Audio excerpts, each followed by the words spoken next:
Measure the growth.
Measure the growth.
Nigga.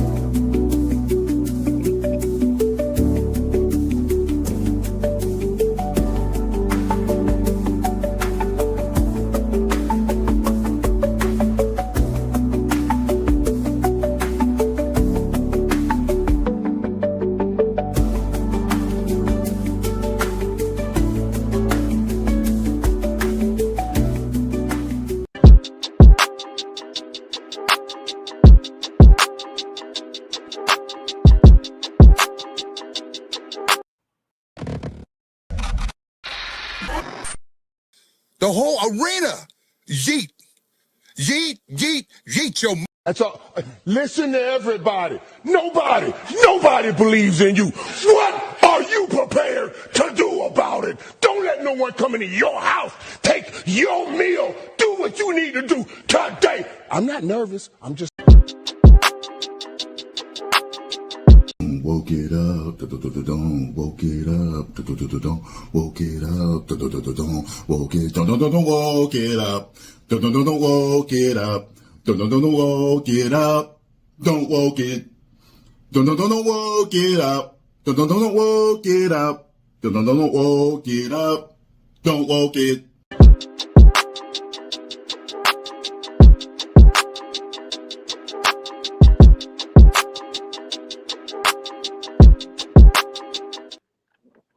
And we are live. Get some gunshots, Rob. Get some bombs. Come on.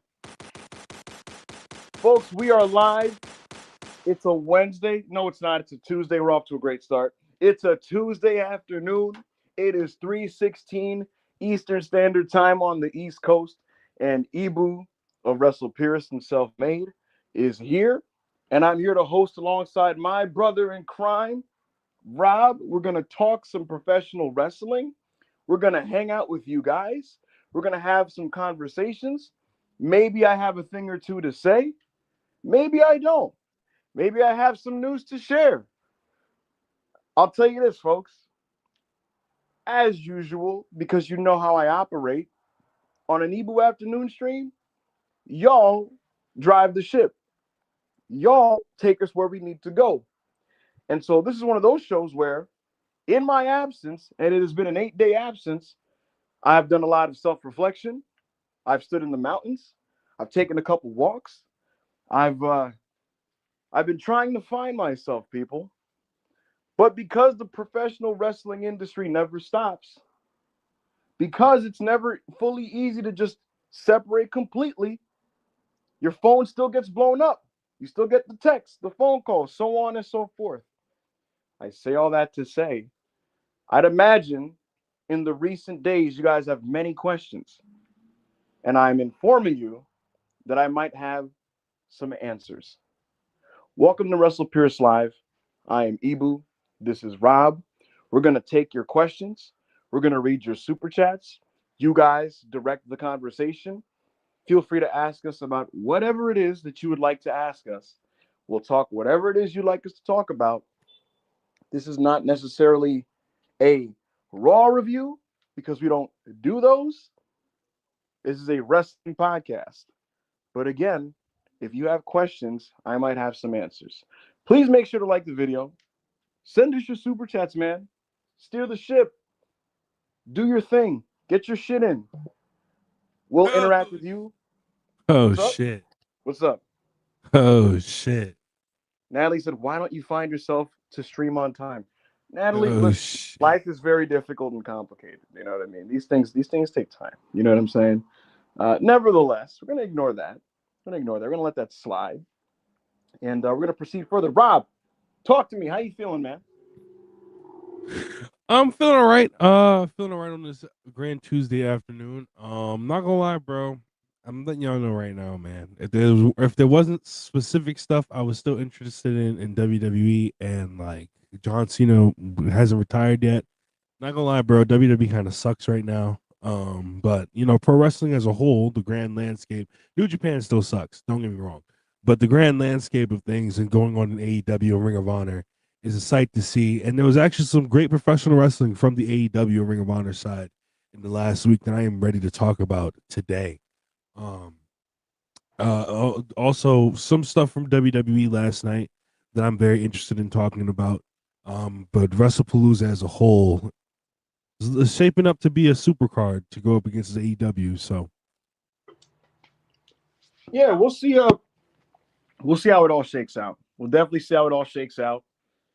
I did hear, Rob, that your guy John Cena had a good match. I heard he had a good match on Sunday. yeah, That's man, we carried a bum, a bad wrestler to a good match. It's not.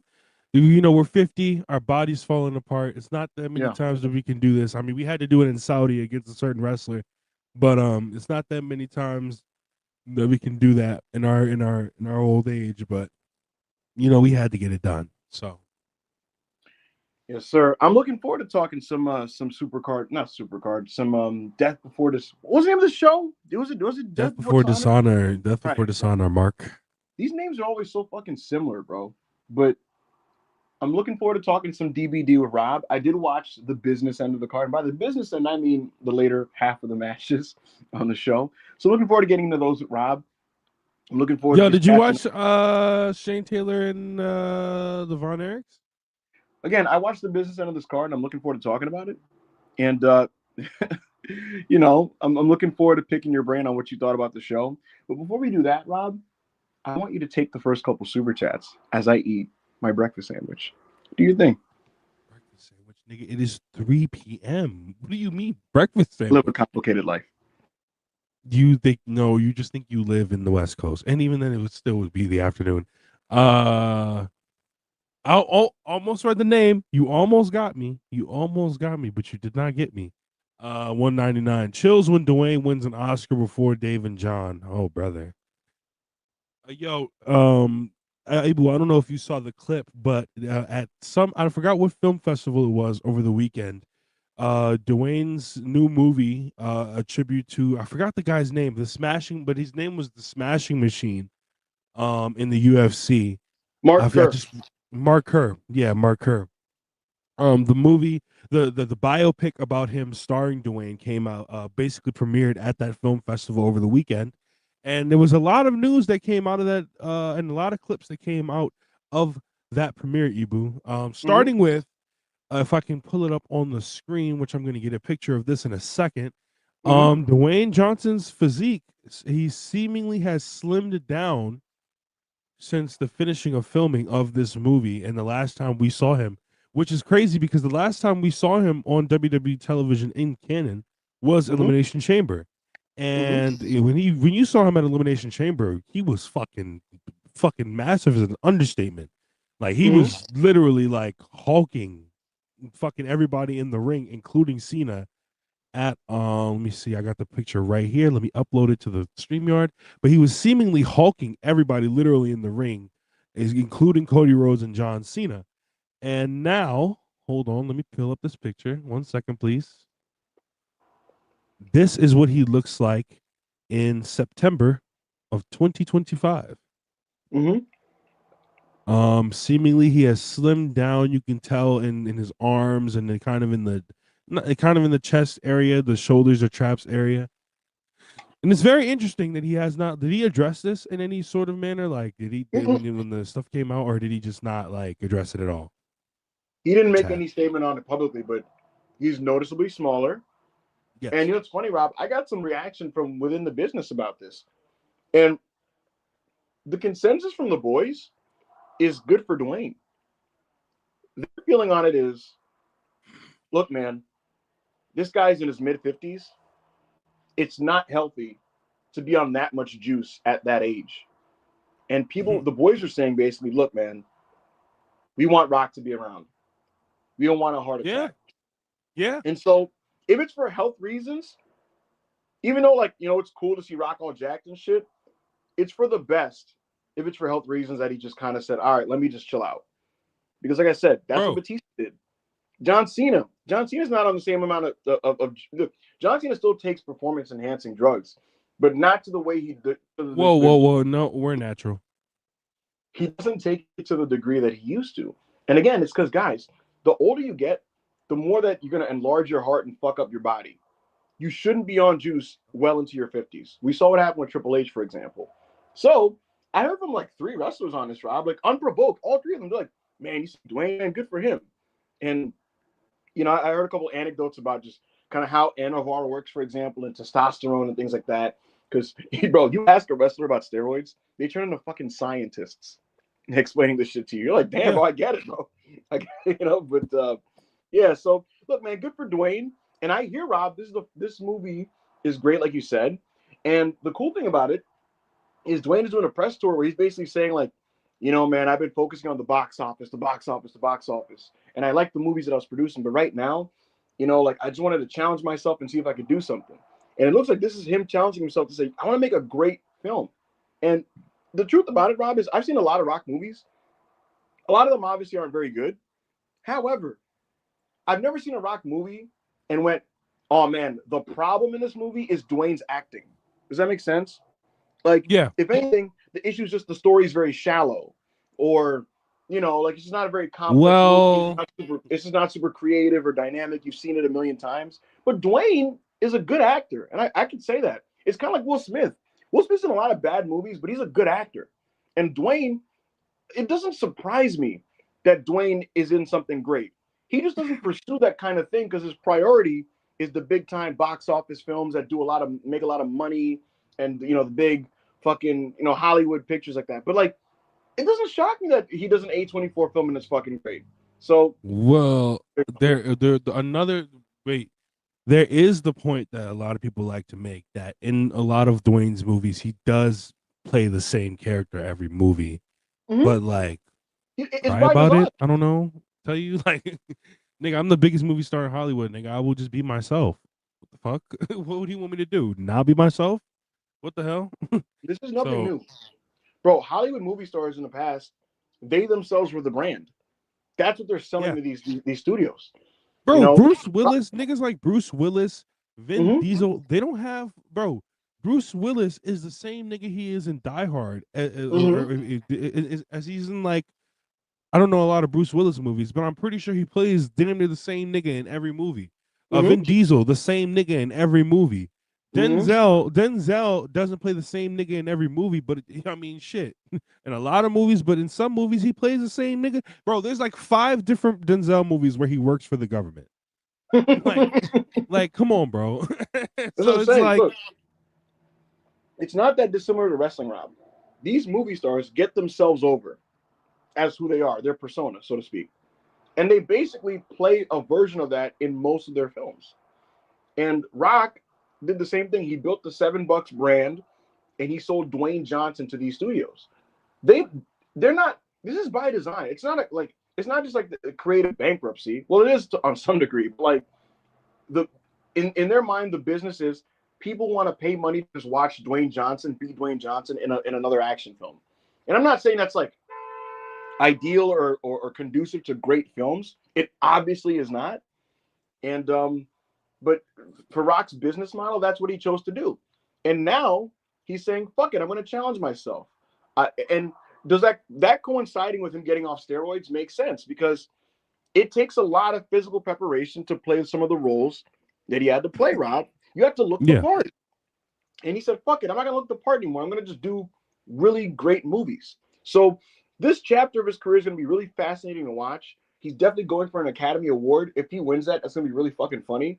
But God bless him. And I'm going to watch that movie, Smashing Machine. I told my brother about it, so we're going to watch it. I don't even know when it comes out. Chad, you can let me know. But see, in the chat, someone said Ryan Reynolds has never played a character in his life. That's what I'm saying. Ryan Reynolds is Ryan Reynolds in every fucking movie. Steven Seagal, there you go. Bro, Sylvester Stallone. Bro, Sylvester Stallone is a hard-nosed, guy who talks in that kind of slurred way.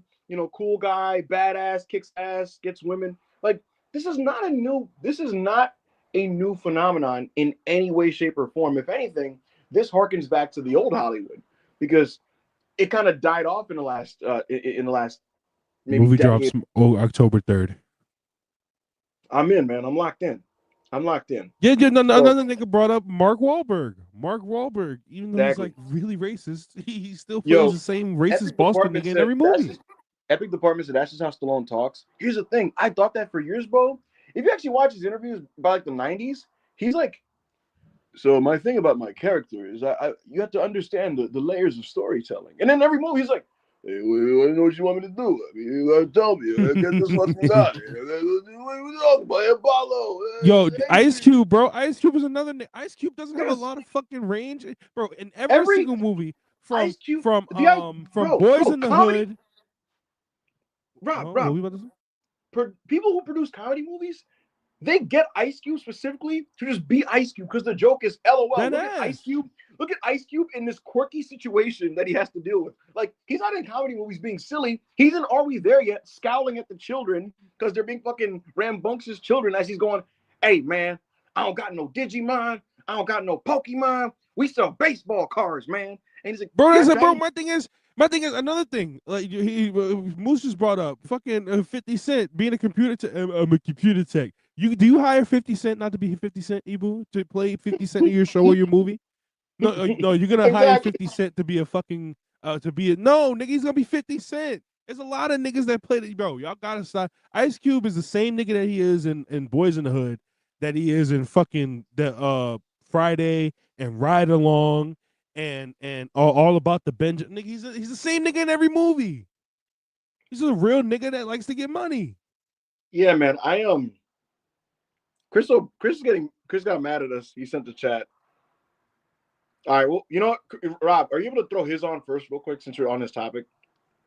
I never said anything about Stallone. That was Ebu. Ebu, I'm taking your chain. I'm taking away your send chain for letting Rob lie about him. Neither of you know movies Stallone has played a multitude of characters. You know, y'all most actors you name are horrible examples. Chris. I'm not saying. Obviously, there's exceptions. Obviously, there's movies where he does different things. But generally speaking, bro, the brand of Stallone is the embodiment of 80s machismo. He's gonna be a cop, a guy. He's gonna be a nigga with a gun, smoking niggas, or fighting on the streets, hand-to-hand combat, whatever it is, bro. Rambo, Cobra, Rocky, Demolition Man. Like, come on. What do we like? Bro, obviously, bro, Chris, obviously there are different actors with Commando. different ranges. Wasn't he in Commando? Yeah, bro, there are different actors with different ranges. That's not what we're saying. But we're saying the criticism of The Rock being that he only plays one nigga, the same nigga in every movie, is disingenuous when a lot of niggas play the same character in every movie. This is true. Exactly. Like, this is not something that's not true. Nigga, come on here and debate about it then. Nigga, come on here and tell us different. Yeah, I just don't get it, man. I just do not understand it. C's 499. Any scoops on what's next for Iyo after WrestlePalooza? Rhea Ripley. Oh, brother. Wait. And so Iyo's. So here's the thing. I have a theory. Because originally, Rob, Iyo was supposed to take a hiatus from WWE around the fall period. Originally, the plan was that she was going to go to Marigold to wrestle. God, who was she supposed to wrestle? I'm forgetting now. I want to say it was Mayu. It was Mayu. So the plan was, an agreement was in place for Iyo Sky to wrestle Mayu Iwatani around October. Iyo was supposed to take a hiatus from WWE to do this. However, I'm not sure how they're going to execute this now because, as far as I know, she's going to work Rhea, and then do the Kabuki Warrior program. So unless maybe perhaps Asuka turns heel on her, beats her ass, they do a write-off angle, that sends her to Japan, they delay the Kabuki Warrior match, Iyo comes back maybe at the end of the year and they do that. Maybe. Perhaps. But again, that's kind of the vague thing here. There was reports not long ago. It might have been by Corey Hayes and Body Slam. Maybe it was Fightful. I cannot remember. But a lot of people said that like the Naomi pregnancy changed a lot of Asuka's creative because her heel turn got sped up dramatically. And that's correct. Asuka's heel turn was supposed to be like one of those really, really long Triple H slow burn turns that take like months to get to. And maybe that was the plan because she was going to take her Marigold hiatus. Again, with things being shifted around, with things being shifted around, I'm not sure now how they're going to order everything because again, she's going to work Stephanie at the Indiana show. I think there's a good chance she's going to win that and then put over Rhea Ripley for the belt, and they're going to just find a way somehow, some way to get to the tag match with the Kabukis. Again, how this plays into what's the original plan with Marigold, I don't know. But then again, like I said, Asuka's turn has been sped up dramatically. Bro, they don't give no fuck about Marigold, nigga. They don't care about Marigold, nigga. Yo, you remember when niggas, chat, remember when niggas said Mayu going to Marigold was going to save Marigold? Remember when they said they was going to do big houses and do a bunch of social, and none of that. See, there you go. Hunter said, PW Insider reported Asuka's heel turn was That's what I'm saying. Because, like, I remember, like, I was talking to somebody, and they kind of gave me the vague calendar and how it was mapped out. And a lot of what's happening on the shows, to my knowledge, is stuff that they had in play anyway. It's just they got shifted around of when they were going to do things. So I'm surprised, I'm surprised Marigold isn't even around August 2026, brother. The long and short of it is, Marigold was promised Iyo in October. WWE has a Japanese tour right before the big Marigold show. So somehow, some way, when is the Australia WWE pay-per-view? I have no clue. Can you look up Crown Jewel's date for me? Yeah. But meanwhile, what's up, Chris? Yo, can y'all this is the wrestling pod, man. Can y'all talk about wrestling? And I get the Wayne's having the movies all, but when you don't know what you're talking about, you should have dedicated a segment to it. How about that? all the actors I named play the same role in like most of the most popular movies. Rob, you naming 50 Cent and Ice Cube, them niggas are not actors. I did not name just 50 Cent and Ice Cube, by the way. I named a bunch of niggas. Again. I said him, Bruce Willis, Vin Diesel. Who else? Like I named Ice Cube, and I also named the nigga you just named. I named like 6-7 actors. Vin Diesel. Okay, Vin Diesel is the only example that's correct. Bruce Willis in the 90s and 80s was a very prolific actor. What are you talking about? We weren't saying he wasn't, bro. We like never said he was not. I never said he was not. And I like The Rock a lot. I love Dwayne Johnson. I think he's way better than John Cena at every facet of everything. And I think the Smash Machine is gonna be awesome. Why do y'all just keep John Cena's penis in your throat? Like nobody Cena. Listen, The Rock has played good movies before. He's been in good movies. He was in Walking Tall. He was in Gridiron Gang. He was in good movies. He himself chose to do these repeat movies. And that's not a bad thing yet. Make your money. But using actors like Bruce Willis is crazy. It's crazy. Bruce Willis was fucking prolific in the 90s. Nobody never said he wasn't prolific. But you are using Rock, who has never been prolific. Never, ever. He has never been. He was a good actor who started doing the same roles. He's never been prolific. Ever. So you putting him in the conversation with him and Stallone is crazy. It's crazy. You know who you should have put in the conversation with him? John Cena, because he plays the same fucking character every movie.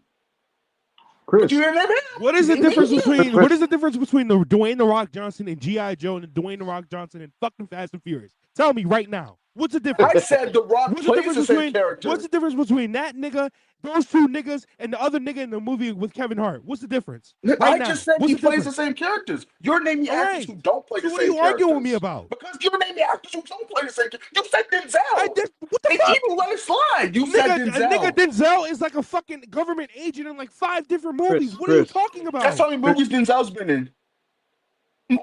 Maybe like 70. I don't know. Chris. Just stop talking to me, Evil. Just I never. You're quite literally being ignorant. I never said he didn't play the same character in all of his movies. I said the criticism of Dwayne is he plays the same character in too many movies. And I'm saying that Denzel plays the same fucking character in like 8 movies. So does that criticism also apply to Denzel? No. It shouldn't apply to Denzel. Okay, I guess I don't get you to talk. My bad. It's your fault. You not talk. Go ahead, Evil. Chris, you're misunderstanding what we were talking about. We weren't. No, I'm not. I was listening the whole time. We weren't citing. You listened, but you weren't hearing clearly. Y'all said that that people are too hard on The Rock because he plays the same characters, and you named actors like, see, these guys don't get the same criticism. First of all, Vin Diesel does get that same criticism. We weren't. They're all compared all the It wasn't time. framed around Chris. It wasn't framed around criticism. The point was, this is not a new phenomenon. An actor selling their self as a brand, traveling brand, movie to movie to movie to movie, being the same general like role, like the same vicinity of like the type of archetype that they're gonna be. That's not a new thing. That was my point. I didn't say, hey, you guys should But shit on y'all are Stallone. framing this as like, oh, poor Dwayne. He finally gets to show what he's made of. Yo, yeah, good for Dwayne that he gets to show that he actually could be a good actor. But that's not. This is not on anyone else. This is not anyone. This is not a poor Dwayne situation like y'all are making it to be. It's a cool. He finally is doing this. Nobody When made it a he poor Dwayne made his situation. own studio. Yo, Rob, He Who was made saying his who own was saying studio. Dwayne? Who? Rob, am I losing my mind? My bad. I don't get to talk. My bad. I forgot. My bad. Go ahead. Go ahead, nigga. What? Go on. I forgot this was the interrupt your guest review. My bad. Go ahead. What the fuck? Go ahead, Chris. Go ahead. Get your shit off, Chris. Get your shit off. What the Who fuck the is fuck that? is this? I don't know who this is. Why'd you look him up then? Yeah, I'm not just gonna let you niggas lie on Chriso, bro. We all heard What? you niggas, and you're What? gaslighting him. You're What? gaslighting him. Bro, yo, this nigga Rob said Bruce Willis plays the same character in most of his movies. Chriso called him out on it. Rob's like, yo, I never said that. Most of his popular films. Most of his popular films. Yo, Popular what are the films? What are the films? What are the Most of films? his movies. What are the movies? What are the Popular movies? films. What are the movies? What are the movies? Which ones? And then I said, I don't know that many. I admitted that I don't know that Wait, many. wait, hold on. I said most of the ones I see that No. nigga extrapolations of, that nigga always in the same fucking movie holding a big fat ass gun. And you can't tell me different. Is that not true? Yo, you can yell over me as much as you want because I'm in public, bro. I'm at the gym. But you niggas is capping. This nigga Rob, bro, he said this shit. Chriso called him out. He said, I never said that shit.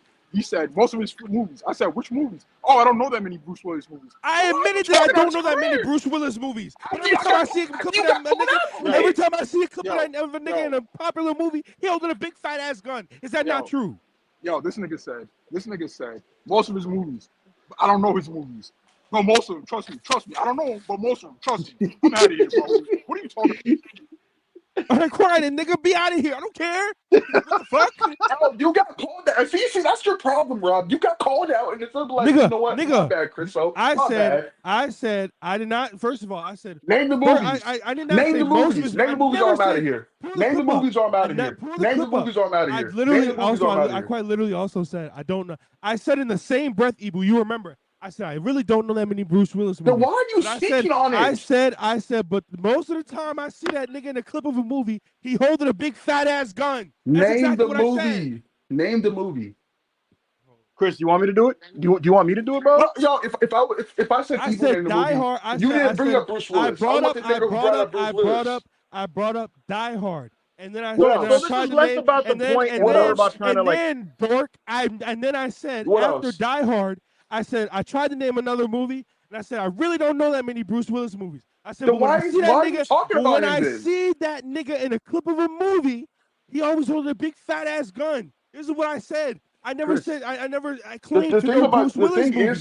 the thing is though, Rob, you probably just seen every single fucking picture of niggas in them different Die Hard movies. Because in fucking 3 Die Hard movies.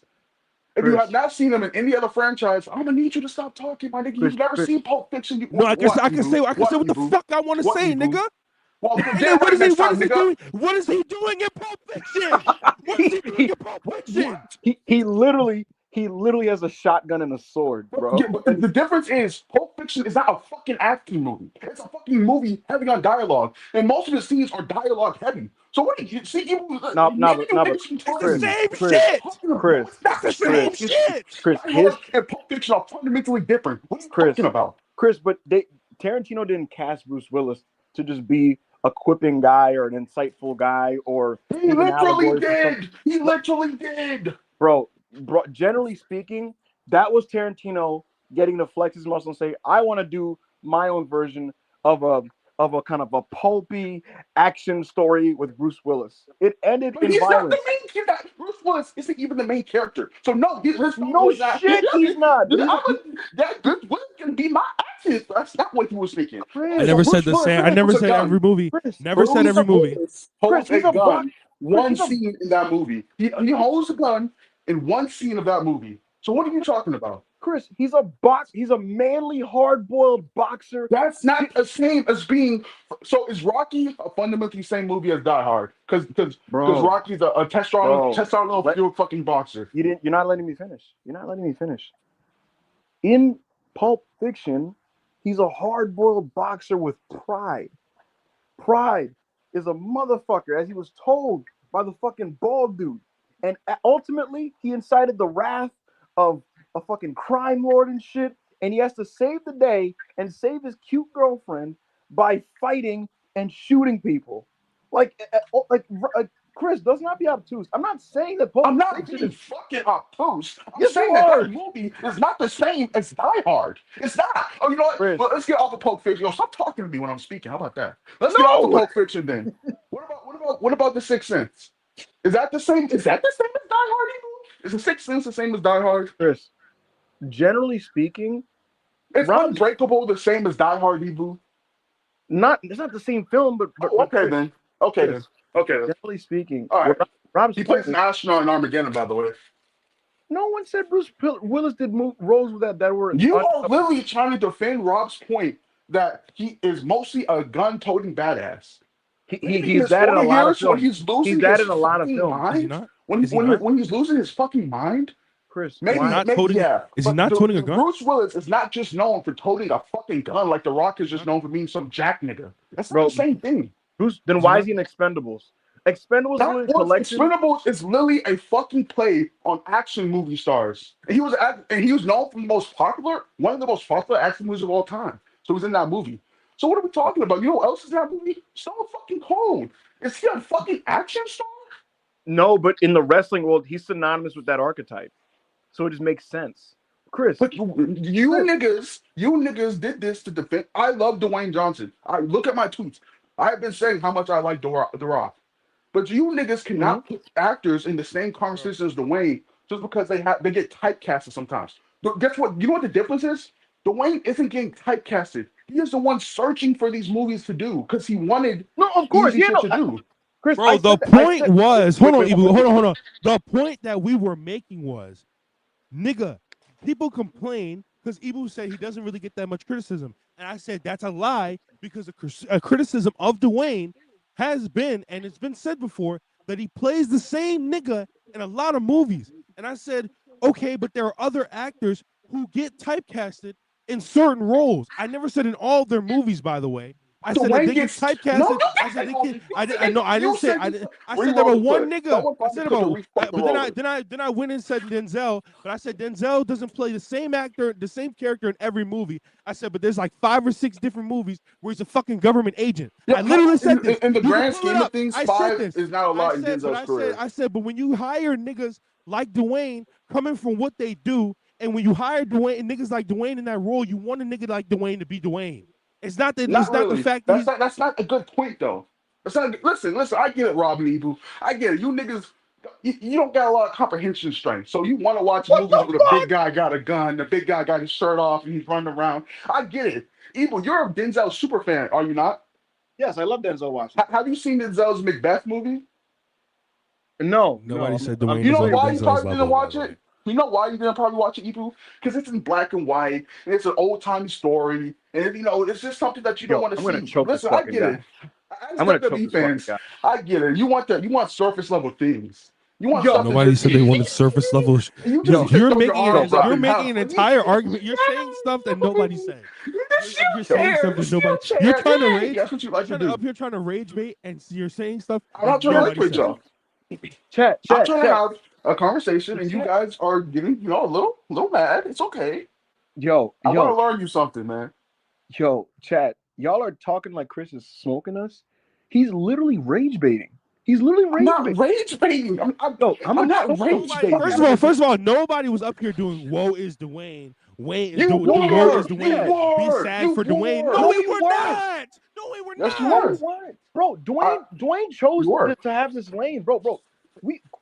Chris, you were talking about that Dwayne chose to be this way. I'm aware. I literally said his. Then why production why company- you like seeing his pity? You're seeing his pity. Why? Listen, Oh I literally my said God, I'm gonna his choke you. $7 Oh my production company His $7 production company has a business model tailored to give him these roles. I pointed that out, and you claim you watched the Yeah, podcast. that, You that's the didn't that's the fucking problem, listen. Ebo. You pointed it out, and you're still like, oh, but he finally gets to show what he's made of, guys. Woo! That's what you were like. Anyways, and chat, Was it not? Chat, I swear Was to it God, not? chat. Yo, chat, I swear to God, chat. You said his chat is fucking dick I right, don't give a bro? fuck, nigga. I'm right. I don't Bro, You're give a not, fuck. Rob. see You're how I don't this not give a right fuck. I'm though. right. Don't care. you see how You're this not And I'm right. and I'm folding my arms, nigga. I don't care. I You're not. agree. Listen. I Fuck get you, it. Chris. Listen, Big Bro came on here and taught y'all a lesson about something y'all didn't know. Oh It's my God. okay. I'm gonna let y'all. My bad, chat for interrupting. I'm gonna let y'all get back to talking about the Shield chair and Nobody was what y'all talking like about to the talk Yo, fucking about. shield chair. nobody Oh was my talking god. about the shield chair, Oh yo. my Yo, god. Chris, I I swear to can't God, I'm gonna wait kill you, till yo. I see Yo, you. yo, Oh when my I see you, god. Chris, oh my God, when I see yo, Rob, I'm Oh gonna put my some attention god. to this nigga, bro. And we're streaming it live on Oh, YouTube, nigga. We're gonna put a camera crew in, and we're gonna beat the dog shit out of Chris and stream it on the fucking self-made channel. I swear to God. I swear to God, stop playing with me. Oh my oh my God. I'm gonna See, god. see, that's yo, that's what my that's what you foot is WWE going up fans this nigga's do. ass, bro. I swear to You God. get mad when someone who has a little bit more knowledge on you than something. You know, you Bro, call them dorks, you call them nerds. It's okay to learn a little bro. something. You Nigga, know what I'm saying? my point, no, nigga. My whole point Yo, Rob, was are we using hammers or baseball bats? I'm not gonna tell you what we're using. But listen, all right. All I was saying was, bro, I said Dwayne did get criticism for playing the same role, playing a similar role in a lot of movies. I said, but a lot of actors do that. I said some actors do that too, but that's nobody. They don't get the same complaints. They don't get the same thing because they want them to play those fucking roles. So that's all I said. And you're sitting here acting like I said 100 fucking different actors get paid to play fucking when they get paid to do 30 movies, they play the same fucking role in all 30 movies. And that's not what I said. That's not what I Yo, said. Rob, just because you watched Baywatch with a smile on your face that you got to I see didn't Dwayne with his fucking watch shirt off, Baywatch. and you was licking your lips, and you was But biting it at was the the tongue to see same Dwayne nigga with his in shirt off. Baywatch. What's the difference And, between The Rock and Baywatch and The Rock and fucking G.I. Joe and The Rock and Fast and Furious? There's no but difference. the thing is, though, Rob, The Rock can't act, and it's his fault that he's seen as what he is. Because he was good in Walking Tall, and he was good in fucking a Gridiron Gang, and he What was was he good doing in in all Rock these. and Tall? Yeah, it's different though, Rob. It's different. It's different though. You see, if you would have watched the movie, you drone. You're not just see the thing is with you, Rob. You're not just a WWE drone. You're just a drone for all facets of life. No, you would make this movie. I don't give a fuck. Well, you You haven't think- answered the question. What was he doing? in what movies? What are you talking about? All I see is tall, muscular, black nigga gun. No, it's Can different you tell though, me because different? yes, there is a difference. Because he has real grit in Walking Tall, and he has a story where he came out of jail, and he's trying to be a different guy. That's the difference, Rob. And you've never seen it, so you can't. I don't know why I'm talking movies with you two niggas. Ibu's favorite movie is fucking Harry Potter 2, and Rob's favorite What movie is the fucking fuck? Avengers Endgame. So I don't know why I'm talking with you guys about this shit. What? I don't care. I'm right. All right, Chris. So I'm gonna end the segment on this because you've gone full troll, and it I'm is not what it trolling. is. And you got I'm you not trolling. unfortunately got Rob. It is what it is. Are you gonna Both of watch you. Smashing Machine? Yes, I'm gonna watch Factory Huh? Machine because I like A24. I think they're a good studio. I think they're a little bit overrated as a studio. I A think little bit. people see them as the acty act studio when it's not really that. It's more just creative insights. Hmm. But I mean, I think it'll be good. Uh, he's better than John Cena either way, if it's bad or good. So Hmm. you know. Though I will say John Cena is great as the character of Peacemaker. Yeah, but that's still John Cena. No, he's not No, not. it is though. It is though. Eh, nevertheless, someone I'm gonna said, go. Sorry for getting y'all away from y'all shield chair talk and y'all fucking "Yo, whatever y'all yo, be talking about on here. no problem. I'm I'm gonna gonna get beat out the of here. fuck out of this nigga, bro. I swear to God, yo, I can't. Oh, I can't stand that nigga, bro. Oh my God, I can't. Yo, Rob, he's gonna make me snap one of these days, man. He's gonna make me snap, bro. I can't take it anymore. Hey, man. You know, um, all I know is I'm right. And I have never been wrong about anything a day in my life. Where's In fact, Pete I'm so Negative? right. Huh?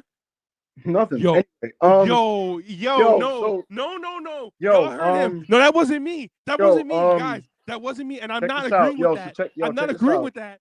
Yo, so listen, so Wrestle Purists live, Pro Wrestling Talk. We're doing our thing. We got 396 people watching live. We appreciate that. We appreciate you guys tuning in for this. To just kind of wrap up the previous segment that we were having before Chris came in and annoyed the fuck out of me. The bottom line is this with Iyo Sky. Marigold, at least up until a month ago, expected her for the Mayu match.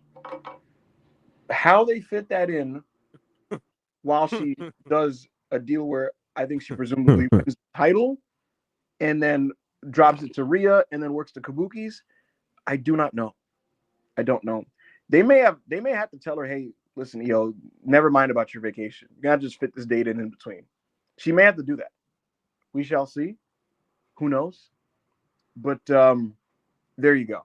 So Somebody, Johnny Burney super chatted and said, next self-made debate, Rob versus Chris Rock versus Cena as an actor. But y'all gotta stop putting me in debates where like I'll just get fucking smoked.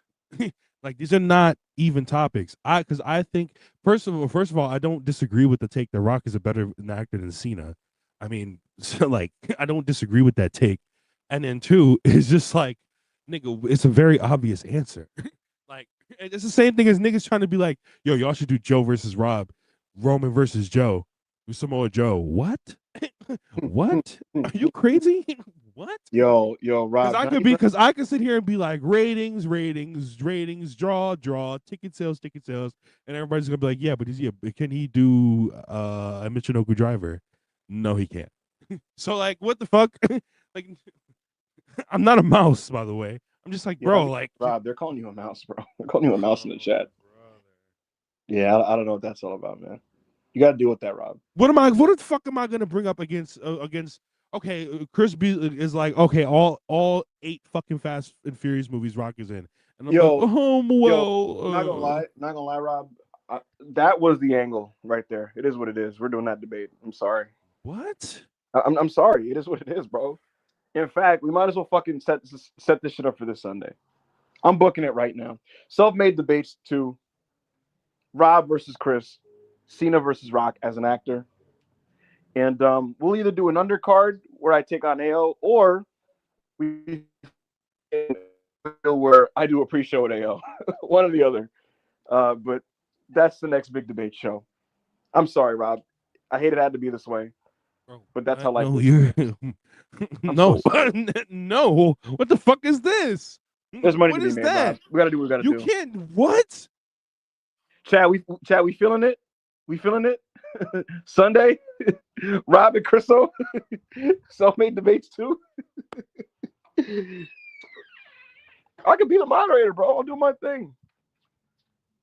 We'll do our thing, man. Rob, literally. Rob. Like, what are you talking about? I'm gonna get fucking smoked. Like, it'll just end in me being fucking 0-3. What? Bro, how many box office movies does John Cena even fucking have? Yo, niggas get shot every day, B. You'll be alright, nigga. You tough, right? Most of his movies are on Hulu and Amazon. What the fuck? Like, what kind of shit is this? No, You'll be alright. No. You'll be alright, bro. Rob, I could probably make a case for Cena. I mean, I could try. I mean, I could at least try. We're gonna get at least try. We're gonna get people on the. Yo, listen. Could you imagine we go as big as last time? We get people making videos. Rich Lotta being like, Cena or Rock. Rob, you're cooked.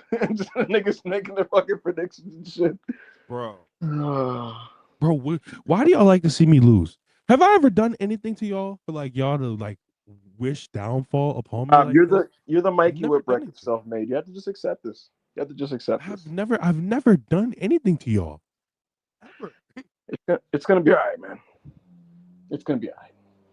Let's get back on track with these super chats. And folks, if you have questions, like I said, you know, I don't even seek information anymore because I don't I'm not even like watching WWE TV, and yet I'll just kind of, I still have friends, who, I just have friends, and so you catch up with people, and the way these people work is they'll just kind of like, by the way, they're doing this, and I'm like, oh, okay, cool. So again, if you have any questions, feel free to ask them, and I'll probably have the answers for you. So get those in now. I plan to be on air for another 30 to 40 minutes, so get those super chats in now, and let's focus on those, Rob. Let's get back on track and get back to the top of these and go through these super chats. Natalie, 2 pounds. Hey, we are Y2 Dragonov.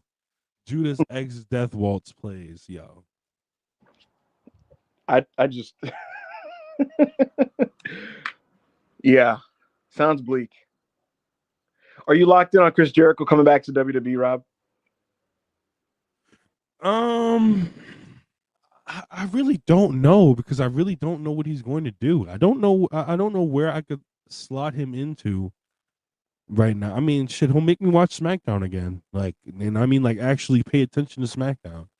I heard from Guess, but like, someone close to Chris Jericho, and they were of the belief that his AEW run was over. And the real reason why there's been so much talk over the last little bit, the reason why there's all this like buzz and whispers and rumor and innuendo, the reason that's happening is because Chris Jericho himself or somebody representing him reached out to WWE to just kind of gauge interest, because he sees that his AEW deal is running out, and he has not been offered an extension yet. He has not been offered an extension. And I said this on a previous podcast that I was on, but in case you missed it, so here's some news and information for someone, because this wasn't aggregated, which I don't mind. I don't like being aggregated. If Chris Jericho leaves AEW, it's because they chose not to keep him. What do I mean by that? What I mean is his initial preference going into the start of this year is to remain in AEW. If he's not there anymore, it's because Tony made the call and said, I will no longer keep Chris Jericho. It's in a bigger way, it's similar to Jim Ross. Jim Ross is just going to work for AEW as long as Tony will keep him, which is why every year Tony just goes, all right, another year for you, Jim. And Jim goes, cool, thank you. And so, again, if Jericho is now inquiring and gauging the interest of the competition, it's because he's beginning to see the writing on the wall, I think. There was supposed to be a big build program with Chris Jericho this year. Jericho's plan for 2025 was a program with Bandito, a program with Big Bill, and then that's his year. And they reassess when the deal is up. And right now, there is no Big Bill, Chris Jericho program on the horizon. So again, I think what's going on really is Jericho looked around and said, okay, I guess this might be it. Let's and he probably told his agent, maybe it's Barry. Actually, yeah, I that's another thing I found out. Barry Bloom is still the agent of Chris Jericho. And again, Barry Bloom is known for mostly getting people paid by Tony, but he's a deal maker, and he's represented WWE clients before. And AJ used to work with him. So I'm sure he just told Barry, like, look, man, hit up Khan and those guys and see what they're thinking. So that's the deal with that. And that's why all this speculation is ramped up, so to speak. yo, So, I'm looking at this clip of this Trump press conference. Tick, tick, tick. SJ Conroy, go for it, Rob. S.J. Conroy, 5 pounds. Many reasons Triple H won't see heaven, but I'm adding what he's done to the New Day. He's made them Grayson Waller's Miztourage, demented levels of racism. Many reasons. I mean, I really don't. I don't have a strong opinion on that, only because the New Day was bad before Grayson Waller, bro. They were bad before Grayson Waller. Yeah. Like in this current stretch, ever since the heel turn, in this current stretch, they were bad before Grayson Waller, bro. If you want to criticize the handling right after the turn, be my guest, because a lot of that was like just not what you needed to follow up, breaking up with Big E. But at this point, the act has been dead in the water all year. So throwing Grayson Waller in that doesn't enhance or lower them any more than they were already. So there you go. Yeah.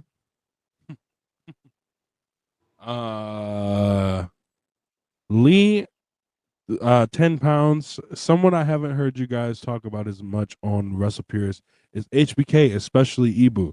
During his second run as a 2000s Fed kid, he was special to me. Best body of work ever in the Fed for me. Super chat 1.5. So there's another half. Hold on, that I gotta find. His matches with Undertaker, Flair, Angle, WrestleMania 20, Y2J, Survivor Series 0204. WWE missed him most when he retired in 2010. With Jeff Batista, Edge, and part-time Triple H, he's up there with Brian and Kenny for you fave matches. Is he up there with you with Brian and Kenny for your favorite matches? Sorry, it was kind of spaced out. Wait, who is this about? I'm so confused. Sean, it was the first. So this is the first half of the super chat. It's about Sean, and this is the second half. Is Shawn Michaels up there with Bryan Danielson and Kenny Omega? In my view, no. However, there's been a bit of an overcorrection on his legacy. Shawn Michaels is somebody that I think is a great wrestler. I think he's absolutely one of the best of his generation. And listen, during the days when WWE was the one major game in town and they got to control the narrative, their canon of wrestling history is that he's just the greatest in-ring performer ever. And when he was having all those great matches at WrestleMania every year, that became accepted thinking. And that's over the top for sure. He's not the best wrestler of all time. He's not the best American wrestler of all time. I got Ric Flair over him. I got a number of other guys. But people have now gone so far in the other direction, and they act like he was bad. And Shawn Michaels wasn't bad. So that narrative is like so fucking bad. And it's your friends that create that narrative on the internet. It's just like, yo, Shawn Michaels wasn't as good as this guy. He wasn't as good as this undercard shitter from fucking big what the fuck, Big Mouth Loud or whatever the fuck. And it's like, no, shut up. Here's the other thing. Because a lot of people thought, there was so much effusive praise for Taker Shawn at Mania 25. People had felt the need to go so overboard in the other direction with that too, and act like that's a bad match. And to me, it's like, it's a great match. It's not the best match ever. It's not the best WrestleMania match ever. It's not the best WWE match ever, but it's fucking great. So I hate how extreme our conversations are about pro wrestling, Rob. Here's another example. And yeah, I'll use this to be my soapbox. Why do we have to debate the merit of the Dudley Boys every day? Every fucking day. You don't like them? Okay, you don't like them. Whatever. You do like them? You like them. Why does it have to be a daily conversation in 2025 litigating whether they're a top 100 tag team or not? And then people going, they're not even top 17 bazillion thousand. It's just so excessive. And I am speaking from the perspective of somebody that I watched them in real time personally, right? And so, yes, when I was a kid, Rob, maybe I'm in the minority here. I was a kid that between the Hardys, Edge and Christian, and the Dudleys are my favorites because I just like seeing fat niggas throwing people through tables, and they're power bombing old women, and that was just mad funny to me. So yeah, I did like the Dudley Boys, right? And I enjoyed their act when I was young, and I thought they were a fun act. Just these annoying fat guys that talked shit, and they would go through a flaming table or something, or Spike Dudley would kill them, or whatever the fuck, right? The point I'm making is, my thought on the Dudleys for fucking 20 years was, oh yeah, they were cool, I liked them. And now I see all this overdone, over-the-top conversation about people that you shouldn't be thinking about that deeply, bro. There were two fat guys that broke tables 20 years ago and were part of some, iconic matches.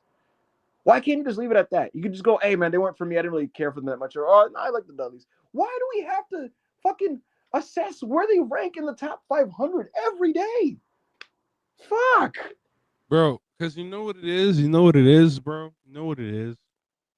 It's fucking, bro, it's fucking Bully Ray, son. It's fucking Bully Ray, bro. Like, and I'm not saying you shouldn't carry yourself with a level of confidence within you, yourself, and your ability and who you are and your legacy and what you've done. I'm not saying that. It's just that this nigga carries himself like he's just like better than Ric Flair, better than this nigga, better than that nigga. Like he's just one of the good. Like no, bro, you're not. And it's just like I'm not saying that should be the overall basis of like where we determine people in terms of. I mean, the Dudleys are. I like the Dudleys. Don't get me wrong. I really like the Dudleys. I don't think they're one of like the top 20 tag teams of all time or whatever. No, But for I sure. like the Dudleys. Like, but it's just like the way he carries himself. Like, especially that's why I had to stop watching LFG because he just like the way he carried himself, the way he talked to niggas. Bro, you ever listen to a podcast of niggas that work with Bully Ray? Half of them niggas hate him. Half of them niggas hate his guts. So it's like, I think it's just how insufferable Bully Ray is, and make people go on the internet and be like, "Yo, this is the this is why we don't really fuck with the Dudleys." You know, That's the other thing. So look, the other problem here is that a lot of wrestlers now, ex-wrestlers, are pundits, and a lot of them are very, very annoying. I understand this. I acknowledge this. Bully Ray is among them. And so what happens is they become annoying pundits. They say stupid, annoying things. Fans get mad. And then it turns into, well, this guy always sucked. And we got to just listen to these takes about this. I get it. I'm not saying you shouldn't do it. You know, people can do whatever they want. I just feel like, why do we have to sell every time? Just let Bully say his dumb, busted open shit. You know? Like, for me, I have wrestlers that I like to say dumb things on podcasts, and I don't like go, now I need to reevaluate their career. I don't feel that way personally. You like know, but when the older wrestlers go on there and be like, I said this about Tommy Dreamer when he said this a couple months ago. Like when old niggas go in there and be like, complain about 5-star matches or start talking about 5-star matches. I'm like, bro, you niggas are just complaining about this because you've never had one. First of all, second of all, like I'm pretty sure if you got one, you wouldn't complain about this. Second of all, it's just like you sit here and say you don't care about how with star ratings, but then you go on your podcast and dedicate a block of time on your podcast to talk about it because you have nothing else to talk about. Because let's be honest, your career wasn't that interesting. Let's be honest, your career probably wasn't that interesting in the first place to talk about. Second of all, you need something to talk about for engagement and and Ibu the archetype of older wrestler shitting on 5-star or star ratings is it gets engagement, and that's why they do it. And I sit here and tell the internet. it's That's why so I tell niggas obvious. on Twitter, stop caring about this. It's Stop so giving it attention. well. Here's the funny thing about it, Rob. It's so obviously just their business model. Like they don't actually give a fuck, dude. They don't actually give a fuck, bro. They don't care. They don't care. It's what their audience just wants to hear. Meltzer bad, flippy dippy 5-star matches don't draw. It's just the most brain dead, unnuanced conversation that separates all these things about wrestling that realistically work hand in hand. Really think about it, Rob. They succeed by convincing their audiences that this aspect matters and that aspect doesn't matter. When realistically, subconsciously, most wrestling fans are drawn to every aspect of it. That's why they watch wrestling. If it was just the stories, you would think they'd only watch movies. But no, on some level, you want to see them perform in the ring and execute the story that they've been building. Even if you say the matches don't matter. Yes, they do. Otherwise, you wouldn't be watching. Yeah. And so again, it's a psyop. All these aspects of wrestling matter. You should be able to talk, ideally, to talk them into the building. You should be able to do an angle to make people feel something or feel like, oh my God, the heel has to get their comeuppance. You should want to like the match. That's the payoff. These things are all joined together. That's the point of wrestling. To act like the way coverage of wrestling on a mainstream level, the art of it, is so fucking bad. It really is. Why do we really fans accept coverage that's this poor? And not only accept it, but buy into it. Imagine if movie reviewers, the top movie critics, are like, I'm telling you guys right now, acting doesn't matter. It's only the screenplay. Movies just need good screenplays, but the acting and the execution and the directing, that's for Mark. That's what Matt. Like, shut the fuck up. Really think about that. Like, as I'm talking to you, I'm realizing in my head, our top pundits who have the biggest audiences, so many of them are just awful at actually explaining what it is that this is, and they're just selling their audiences garbage, and we just accept it. And it's like, that should be unacceptable. Again, the beauty of wrestling is that all these things matter. And when they're all great, you get the best kind of professional wrestling. And again, the best stuff in the history of wrestling, if you actually break it down, it's great because it succeeds at most things that wrestling needs to succeed at. So why do we not speak with nuance when we break these things down? Why do we allow people to come on the air with their cameras and their microphones and tell people, "Oh, don't listen to that. That's just this and this and that." I'm not gonna give this one guy energy, but I saw a clip. Hold on, I saw a clip of this one fucking jack off, and he's talking about how, like, Meltzer's 5-star scale ruined wrestling and it's caused people to get injured and this and that. It's like, dude, do you honestly believe that wrestlers would stop taking dangerous risks if Dave didn't rate matches? They were taking dangerous risks before Dave rated their matches. In many cases, there's dangerous matches that Dave has never rated, and they will continue to do so. Because at the end of the day, wrestling is about call and response. They're doing it to get a response from the audience, Bro, foremost. there's a lot of there's a What the lot fuck? of matches. Huh? What? No, I'm just beside myself. Oh, I was like, oh, y'all touching, yo, what the fuck is something happened? No, but like, there's a lot of 5-star matches too. There's 5-star matches that Dave has given 5 matches where not that many dangerous things have happened in that match. I don't recall 30 different dangerous spots in Gargano Andrade. I don't recall that many different dangerous spots on a lot of 2005s that Dave gave out. Yeah, okay, we're like in some 5s like Masao Kobashi, where they're like tiger suplexes off of an apron or something like that. Like where he lands on his head. Okay, cool. But like you're acting like that's every single 5-star match, and it's not.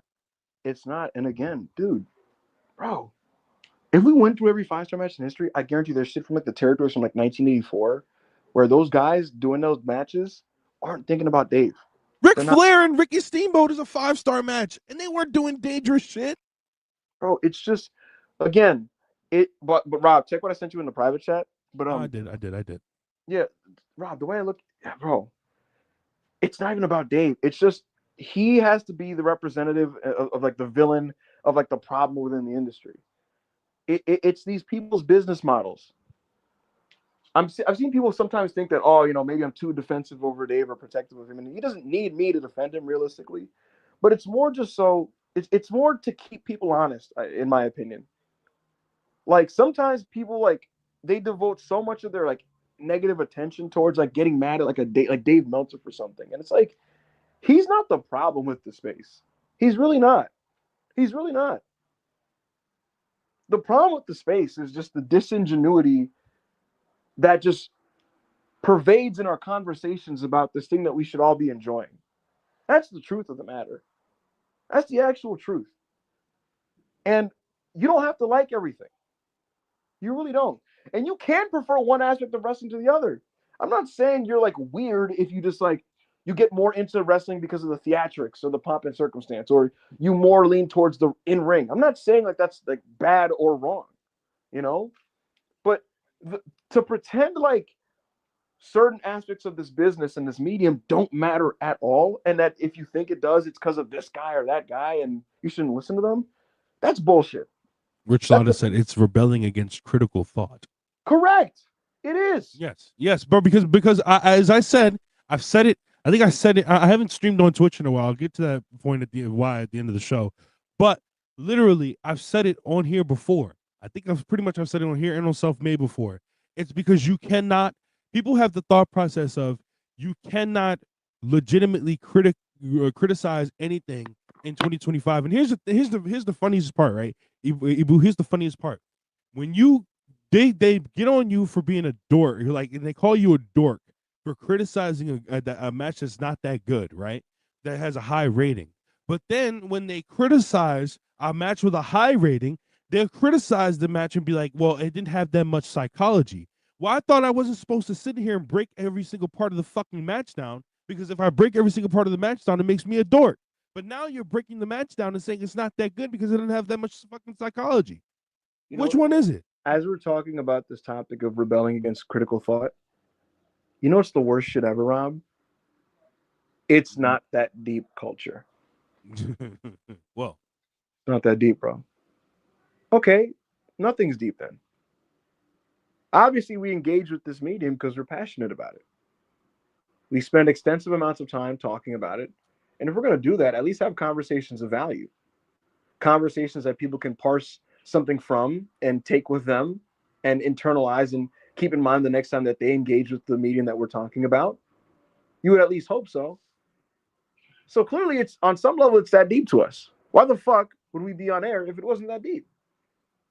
And it's just it's more continued anti-intellectualism. And again, this is not me saying that everyone should watch a wrestling match with their pen pad, their pen and their paper out and their fucking glasses. Don't do that. But if people choose to engage with it in that way and speak about it in certain terms that in an analytical way, these things should be embraced. I don't know, bro. I just my thing is, bro, I don't be giving shit star ratings. Like I give shit star ratings based off of like the wrestling and like the crowd reaction and like how the match was laid out and shit like that. But in reality, I'm not thinking. That's another thing, bro. When you put out your star ratings, guys, I mean, you can sit here and be thinking about other people. You really don't have to, but like, bro, just enjoy shit. Bro, that's why I just enjoy wrestling. I don't care about wrestling. And first of all, wrestling fucking sucks nowadays most of the time. And if you're like not watching Dynamite or like Collision or something, wrestling fucking sucks. But like, oh, speaking, hold on. But we do have a special another special guest in the building. Surprise me, Rob. Who is this going to be? We have another special guest in the building. Oh my God! I heard Dudley's talk, boys. Quickly hurried to my studio here, Motherfucker. And he's in a tie-dye style shirt. Dude, we got Grin Grappler tonight. I'm here to do promotional. This fucking guy. This fucking guy. Can you believe this, Rob? It's live and free at 9 p.m. Eastern on Late Night Grin. Thanks for asking, Ebo. I appreciate that. Alley-oop. Yeah, we're talking about 3 different acts of their career. ECW, WWF, and then TNA.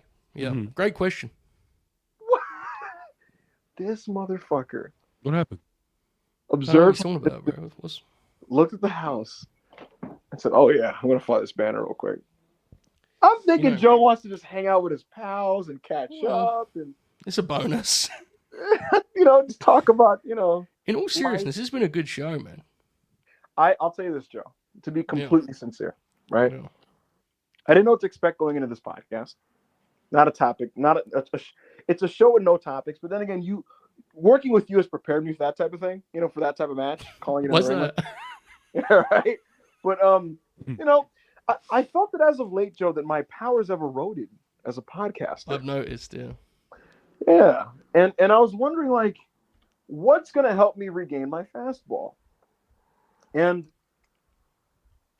what I will say about this show is I feel like this is my strongest outing in about a month. Yeah. So I'm inevitable at some point. You'd have a good one, though, didn't it, really? I mean, you never know. I thought maybe it was just over. Yeah. I thought the house started like 190 people, and I didn't know where to begin. I was like, "Are you gonna shoot me off, Rob, or am I gonna do a drop down?" And it was like, maybe it's just done. Maybe it's over. Maybe I just whoa. This did not happen. It happened. No, Rob fell asleep after, if I'm not mistaken. Yeah, no, I fell asleep. Listen, guys, it was Ric Flair versus Harley Race, and I watched the Ric Flair entrance. But then that Harley Race entrance started, and I said, "Oh boy!" Joe, we were doing a match Rex on the Self-Made Discord, and I almost texted you and summoned you for like emergency help. To be honest with you, because everybody fell asleep, and it's like 2 a.m. and we're up to Flair Harley Starrcade 83, and like I had to do solo commentary, right? And I'm just trying my best. You know what I mean? I'm trying to do like the Holberg grin along gimmick and just having things of value and productiveness to say. I'm like, look, man, Flair's comebacks here, these flashes, these flurries of punches, these are good. I'm like, I like the physicality of the cage, just some nice little flashes here. But largely, it's Harley grounding him and fucking Gordon Solie just being like, Harley Race is a great champion and he's da-da-da-da. And, I'm like, I'm just sitting there like every 2 minutes going, God, I like Gordon Solie. That match is not. When I saw that on your list, I was like, I don't know, man. It wouldn't be like a top 100 Flair match, I don't think. No, Joe, I was so mad. I told the self-maters, I said, guys, you know, a Flair match wouldn't hurt, you know? When I'm saying that, Joe, I'm thinking like, Lex. I'm thinking Sting. I'm thinking Tenru. I'm thinking Jimmy, Ron Garvin. You know what I mean? I'm thinking Ricky Morton, Barry Windham, Brian Pillman. A tag with the Horsemen. Give me a tag with Arn, you know? And a guy's like, I got you, bro. Harley Race. I was like, fuck! He thought he was helping, in fairness. He thought that was going to do a lot for your mental. So I get it, but I'm not gonna hold on. I'm not gonna say that Harley Race is like a terrible professional wrestler by any stretch of the means. Like obviously he was a good professional wrestler at one time, but like this is 1983 Harley. Like he's slowing down. Like he's not really gonna be around as much in the net, and then he becomes a king in like 2 years WWF. So like that stuff is insane. Yeah. The truth of the matter is, and I explain this to my audience, Joe. Harley just comes from a period where his artistic priority as a performer is just very different from Ric Flair's. Yeah. He just wants to come off credible and legitimate. Ric Flair is among the first wave of wrestlers in America that is actively, while doing the same thing that Harley's doing, is actively trying to have like great matches. You know what I mean?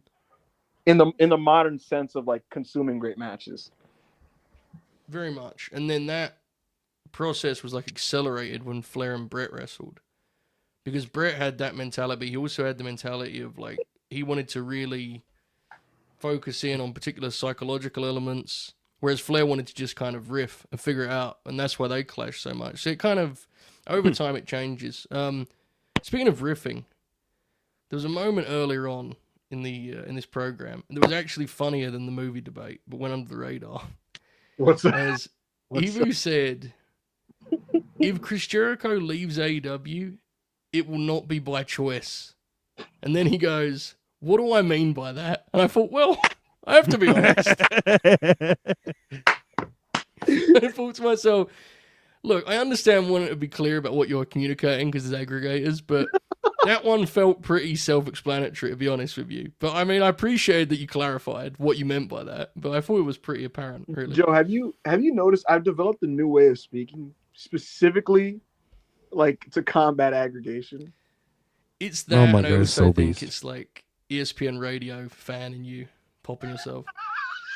Because like true radio, like they're so good at filling time, just saying the same thing, and like yeah. 5 minutes, fill time on the Knicks beating the fucking the fucking Bucks last night. It's just like they played good defense. Folks, here's the thing about defense. It's about minute 1 as well as minute 48. Oh my God, are you guys familiar with Colin Cowherd? Yeah, of course. Yes. This motherfucker is his ability to filibuster, bro. It's like, all right, we need to break down. He's an artist in that regard, dude. Bro, they're like, yo, Curry is a regular season. Curry had 38 points last night. Talk Colin. He'll be like this. In life, they're all visionaries. They come from certain areas. See, America's coastal, the nation. Golden State, San Francisco, Silicon Valley, tech, the tech industry, Elon Musk, Steph Curry. The smart people. Smart people can move around. Smart people are not stationary. The people that are stuck in their ways, they're not the ones that grow. Those are the players that never develop. Derrick Rose, Russell Westbrook. Chat, if you're familiar, tell me this is not how this nigga talks, bro. You'll be like, bro, what are you talking about, bro? Yo, my favorite clip of him of all time is when you think about superstars. I want you to think about it like this. Close your eyes. I'm gonna say a couple of names. You're gonna tell me. I'm gonna tell you what I see. Magic Johnson. You can see the smile. You can see the charisma. I remember this. And he says LeBron James. You can see the confidence. You can see the aura. And he goes, Jason Tatum. I see nothing. I see nothing. Joe, one of these days I'm gonna do this with wrestling, and it's gonna be the godliest. I feel like you could do this with wrestling. Well, when I did the Burt, we stole the logo for the Herd. as a Yeah, as a mod. remember? Yeah. He's I've always wanted to do that. I genuinely think there's potential in like, I don't know about Colin Cowherd, but I think First Take doing a weekly wrestling show where you're fully in gimmick. Like every segment is a debate. Like you know how the debate is, but you guys are being yourselves. right. Imagine doing that, but in the idea that wrestling's like in Fabe, you know, like Drew McIntyre loses and a guy crashes out, you know. Oh, so you mean like You could do it either way. You could either do it in kayfabe, which would take serious straight face comedy, or you could go full like, you think this guy's rest of the year average star rating 4.25, like in shuffling papers and shit, you know, like that. Just yeah. imagine, like you just hear Stephen A. Now you know I am a big fan of Iyo Sky. You know, and he goes through the whole thing. You know, The one we always joke about is like, can you imagine how much mileage if they were Graps guys that Stephen A and Skip would have got out of FTR Young Bucks? Like just, oh my god, just years worth. You know? Who's the young Stephen A is the Young Bucks guy. Yeah, and like Skip storms in the studio after the Outrunners match, and he's like, "It's over, it's a wrap." You just hear, "It's my turn," and Yeah. he goes over. Stephen A's just like, "The Young Bucks are box office, 5 stars." You know what I mean? Talking about how stylish they are, how exciting they are. You know, oh, he's like, "And they wrestle in L.A. And you know I love me some L.A." You know what I mean? I think Stephen A would be like a evolution of the sport guy. Yes. Skip would be. It used to be better, I think. Oh yeah, Skip. It was grittier. It was more physical. It was a man's business, Stephen A. It was for men, and he starts banging on the tables as he's talking and shit. Like every topic, because like Flair would be his Jordan, I think, right? Yes. Yeah. It's like Stephen A would be putting over Omega, and he'd be like, "Shut down, Rumble." Well, he Flair would be Jordan, but good. Oh. Then, so Mad Dog is Skip times. Hey man, Jordan should have learned how to play basketball. I don't know. Can you imagine Mad Dog being like, "Now Stephen A, look, Gene Kaniski, you know, Bruno," and he's like yelling all these fucking wrestlers like the 60s and shit. Oh my god. You got JJ Redick on there going like, "Gene Kaniski can't do a V trigger. All right, look, I respect these guys. Okay, I do. Will Ospreay is the most talented wrestler we've ever seen. Objectively, he would destroy Ric Flair." You know, just going back and forth with that. Oh my god, Ospreay versus Ric Flair. Oh. It's funny how much the basketball conversations overlap with wrestling. I felt this for years, Joe. Mm-hmm. Three pointers or flips. Yeah, there's something to that. I think I wish we had more wide, like different promotion talk, because then you can go fully on with like, you can go the bookers are head coaches, then you can really have fun. Like just having a really severe conversation about whether Tommy Dreamer's cutting it as the head coach of TNA. So, just after every WWE pay-per-view, it's First Take, and they're sitting there like, "Is Triple?" Molly's going, "Stephen A, is Triple H on a hot seat?" You know, the one who would be money for this would be the fella who just has appeared recently. That's like the TNA president. And he's just on every show now, and he wears a cap. You talking about Carlos Silva? Yeah, he's like, you know, in shoot sports when there's those GMs that are just desperate to let you know, like, "I'm running this team. Don't get it twisted." Yeah. Here's the funny thing about this conversation. Stephen A would definitely be the guy bragging about how he knows people in TKO. Oh, for sure, yeah. He would be like, my sources within TKO tell me that Triple H is in good standing. He's doing very well. They stand behind him. They like what he's doing. They like what he has brought to the table. You know, and he's just doing that whole. Skip's nastiest bit would be like, he would subtly hint that he thinks Vince was a better booker, but he would never go the whole way because he knows he's got to sort of, you know, he's got to be a little bit delicate about the matter. He'd go like the prior leader. He had a different eye for the industry. There used to be a charm and magic to wrestling, Stephen A. And I'm not even just talking about Crockett. The whole thing. There was just more heart, Stephen A. There was more charm. The legacy of Hogan and Andre and this guy and da-da-da. And he just goes through that whole thing. And you're like, are you realize halfway like, oh my God, this is a Vince good rant. Oh, holy shit. You know what I mean? Oh, man. Oh boy, good stuff. Good stuff. I'm having a good afternoon, Joe. This is my first pod in 8 days, and sometimes you got to just go out there and feel the crowd again. And someone in the chat said Ebu was like Chris Haynes texting wrestlers and players. Joe, what did I tell you like literally a couple days ago? I said that like a week ago, dude. I said a specific comparison that you was not thrilled about. Remember? Yeah, I wasn't a big fan of that. This is my first pod since the after party. Really? Yeah, bro. Fucking someone in the chat said Joe Holbert is Zach Lowe. No, that's way too kind. I'm trying to who exactly would I be? Because I don't have an idea. Zach Lowe is really slick though. There's a broadcaster. Zach Lowe is good though. Zach Lowe's temperament is very Pollock. Yes, that's much better. Yeah. You know what I mean? Like it's very Pollock. Who is Thurston? I don't know. Next super chat. All right, let's go through them, Rob. Rob is Chris Broussard. I'm gonna just start. And then more ways than one. Johnny Burney 199. Any NFC AFC title Super Bowl predictions? Seeing as how the Saints is making it nowhere near any of those conversations, I don't have a say in this. Not gonna lie. So, but my predictions, I think the Chiefs are gonna make. I don't know if the Chiefs are gonna make it back this year.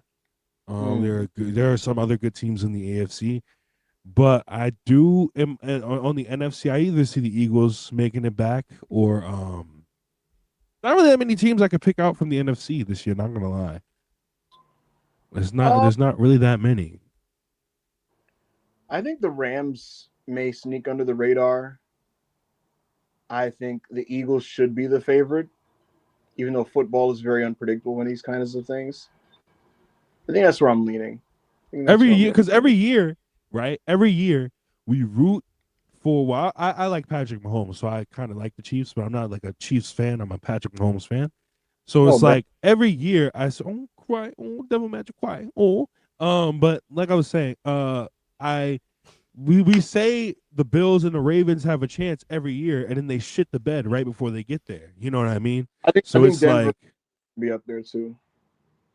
Denver does look good. Denver does look good. Vikings, Bill. Somebody said the Vikings and the Bills. First of all, Josh Allen making a Super Bowl, I had to laugh. That's just not happening. We'll see how it goes. Typically, my football watching every year is week 4. I give up on the Giants and move on with my life. Hold on. Sonic, $5. AJ Lee got more motion than Nikki Bella, huh? Guess we know who won the revolution. Good afternoon, gentlemen. How y'all doing? Got y'all full gear tickets? No, we did not yet. No, I'll handle that when it comes. Do you have any take on the AJ Lee Nikki Bella comparison, Joe Holbert? AJ Lee, huh? We don't have to do that. But I don't know. It does make me kind of wonder if I misremember their careers a little bit, but like at the end of the day, if someone gets over the way AJ Lee got over, then fuck who might say, right? Because sometimes she's described in a way that I don't, like my brain doesn't remember. But that doesn't mean that I'm right. It's just not I remember it. For me at the time, my read on her was this is a cool girl who I like her vibe, I like her promos, I like her confidence. And it kind of just started and ended there for me personally. But what I will say is what's been very apparent, Joe, to me on social media for the last few days is that this lady means a lot to people, clearly. Yes. You know what I mean? She means a lot to people because and I'm not even saying that in like a dismissive way or in like oh man, like I'm just observing it, going like, man, like she really, like people really, really, really. 10 years, dude. People were still desperate. Like, yeah, they're desperate to see her back. That says a lot. A lot of generation are not afforded that level of clamor. You know what I mean? Like, there's a lot of women that pass by now that don't get that react. Trish Stratus gets like polite claps. You know what I mean when she shows up, and like so. It's people love AJ Lee. So God bless. Whoa! I don't hate AJ Lee. I just don't rate her as highly as other people do. I have disdain for the individual that Nikki Bella is as a person. Jesus. What's your beef? There's a difference. Is this Total Divas based, Rob? I know you watched every season. Well, yes, and it's not because of John. Bro, if you watch Total Divas, she was like a horrible sister, a literal terrible sister. Joe, a godly Rob fun fact is like he just totally watches Total Divas straightforward and gets like really into it. Like I gotta say, Rob, you should have gone with "It's not because of Cena." There, going with "It's not because of John" made that seem a lot more personal than you intended. It was like you guys are very close. It's not. No, me and John talk every day. Of course, yeah. Yeah, but it's not because of Cena.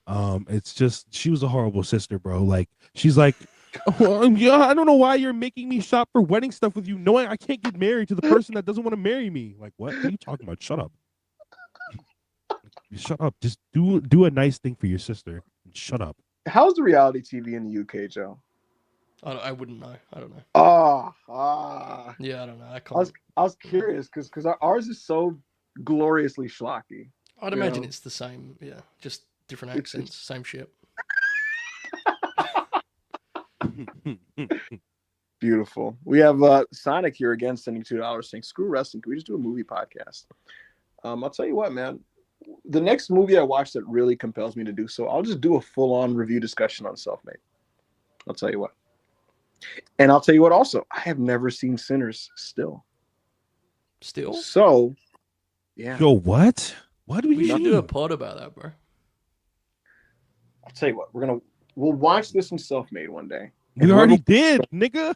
We already did. Oh, yeah. I was at work, you fucking assholes. That's what it was. You guys didn't wait for me. I'm going to watch it in Self-Made, and then whoever cares to join me on the Self-Made channel, we'll do a discussion. We'll do a discussion on Sinners. We should do something for the Smashing Machine on Self-Made. Oh, 100%. We'll do that one. Oh, yeah, I wanted to do a movie thing with Chris for like years, but the Late Night Green schedule is just fucking hellacious. Like, it's just like... So if you guys do it on your channel, I just go, that's what it is. All right, I'll go there. Perfect. Plus, Chris wants to do movie shit in Self-Made anyway, so we could get. Yeah, we'll do it. We'll do it. Also, yes, Love Island. Well, the last season was godly. I haven't watched the latest season, and I don't think I ever will. But I didn't watch that show. I'm glad people aren't tweeting about it anymore. Shout out to Temptation Island, though. I did watch it, it's a very funny show. It's a very funny show. Johnny Burney, 3061. Hope end goal of Clone Hollow feud is to be a team. Did you guys see this? That Hologram has a rival, El Clone. And what I would say about this is I respect the legacy of masked wrestling villains continuing. Because we had Black Tiger, and I'm blanking on others off the top of my head, but we had Black Tiger and others. And Hologram having one is pretty neat. So we'll see how that goes. We'll see how it gets over on television. I'd imagine it just gets over. They'll be in the ECW arena, and it'll pop up, and it'll do a match, and people will like it, and I'll do like a bunch of them. So we'll see how it goes. Truthfully, I'm not the biggest fan of Ades. Last time I saw him, I wasn't a huge fan. But listen, wrestling is all don't like luchadors, and like you're just like your idol. You don't like luchadors, and you don't like wrestlers with masks. Like you just don't like. So I would understand. And even though Ades doesn't wear a mask, if he wore a mask, you would hate on him even more. So I could completely understand why you're not really a big fan of Ades. Thank you, Johnny, for the super chat. Even anybody with a name in wrestling that sounds remotely Spanish, you just like, ew, get away from me. Well, that's not true. Ish the GOAT 199. Welcome back, Y2 Boo. Oh, Jesus. You know what I think I should do right now, Joe? What? I should do an extended bit about Chris Jericho. I think you should never talk about Chris Jericho again. This shit killed WrestlePurists worldwide, bro. You need to be careful. Sitting on a bus, people just looking at me thinking someone's died in my family. Meanwhile, it's WrestlePurists worldwide, just fucking horrific. Well, reading the comments of that show when the show got posted was the funniest. The funniest one was the dude that was like, I love all you guys, but this show just sucks now. I said, fucking right it does, brother. I almost commented on that shit. I said, he's talking. I'm just scrolling through the replies, pumping my fist. Oh, gee. Ibu likes Showa. No, he doesn't. He didn't know who Showa was before The Friday. Moriarty match was actually sick, dude. That match was great. Holy shit. That Hey, man. match was the most. That's the most ethical great match of the month. You know, So good. role players score an ethical 20 every now and then. In all seriousness, here's what it is. The pure role style can work if someone doing it knows how to do it, but like very few people know how to do it. And Lee, when I got into him in 2020, 2021, it was because he had like a lot of personality and charm, and none of that translated when he went to AEW. Like he just became like a generic guy. And the thing about Lee was like he was kind of quirky and had a very unique charisma and unique way of expressing himself. And you know, you can make the argument that it's a small room versus big room thing, but in this ECW arena, Joe, as I'm watching him just kind of do his thing and own the area, he succeeded in doing so opposite Shelwa. And I was a big fan of that. That's like the technical wrestling that I get into. And I may have said something very spiteful while watching that match, Joe, to the Self-Maders about a match that I'm more favorable about that compared to another one, but really strong. Private chat. All right. Math $4.99. What's up, guys? I saw Joe Kobashi for the first time the other day. Is that the greatest crowd atmosphere of all time? It is an all-time atmosphere. That crowd is incredible. Joe, rewatching that 03 Noah match in Self-Made, I'm just like, there's like 5 bumps in that would kill somebody. Yeah. It's like triumphant to see Kobashi, and then they realize that the match is actually going to be everything they imagined it would be. Yeah. The way that honestly, even beyond the crowd, the way that everything sounds in that, like the way the chops sound. That's the context that kind of gets missed a little bit, Joe. It's not just a great match. Joe, I am in the pandemic. I watched every Heyman SmackDown, and I would go to the Observer to read Dave's review of it, right? And literally, I got to like the first week of March 03, and I'm scrolling to the SmackDown thing, and I just stopped because Dave just says like Misawa and Kobashi had a classic. I'm like, oh, you know, they were like gods, dude. It's I think it's impossible for fans to fully grasp because like they see all of the guys work America now. You know, everyone has for the last decade. Like Tanahashi and Okada would just come over and work like Ring of Honor, War of the Worlds. It's like different.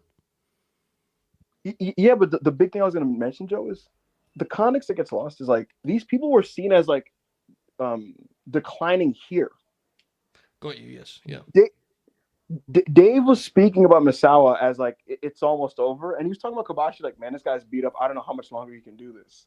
So there was like an element of amazement that they pulled this off, and knowing that makes it even crazier that Kobashi has the next 2 years that he has. Yeah, you know? Because in 05, he's unbelievable. He's the best wrestler in the world, maybe besides Joe. Joe and AJ is great in 05 too. The only reason we don't remember 05 AJ as a classic year is because of the two men we just named. That's an incredible wrestling year. Speaking of such, on LNG Productions, there's a 2005 draft in which we talk about all of these things. It's a great transition. Thank you, Evo. He's like, unbelievable. Rob, were you there when we watched Paul London, Low Key, and Bryan Danielson? Yeah. That was in the Paragon, dude, right? Yeah. Low Key. Bro. He was legitimately better than all of those guys. Yes. Bro, yeah. All of them. And I think most of them would agree. Like, he was, if you watch early, like 2002, if you watch him and Dragon, he's better than Dragon at that point. And I don't say that to disparage Dragon. I say that to highlight how great Low Key was. The thing about Low Key is like, I promise I don't mean this in a critical way. He comes off believably subhuman. Yeah, he's very unique. Yeah. He comes off like there aren't, like he can't form a sentence. Like he's purely conceived to just do what he does in the ring. Guys, really quick, Fightful just dropped this, and the Respiratory account just posted this. WWE sources have indicated that AJ Lee is set to return to the ring, as reiterated on Wrestling Observer Live. WWE sources also say that most in the company consider it a foregone conclusion as she will be announced or be at this Friday's SmackDown from Fightful Select. It's going to be a hell of a moment, dude. Seriously, the reaction's going to be crazy.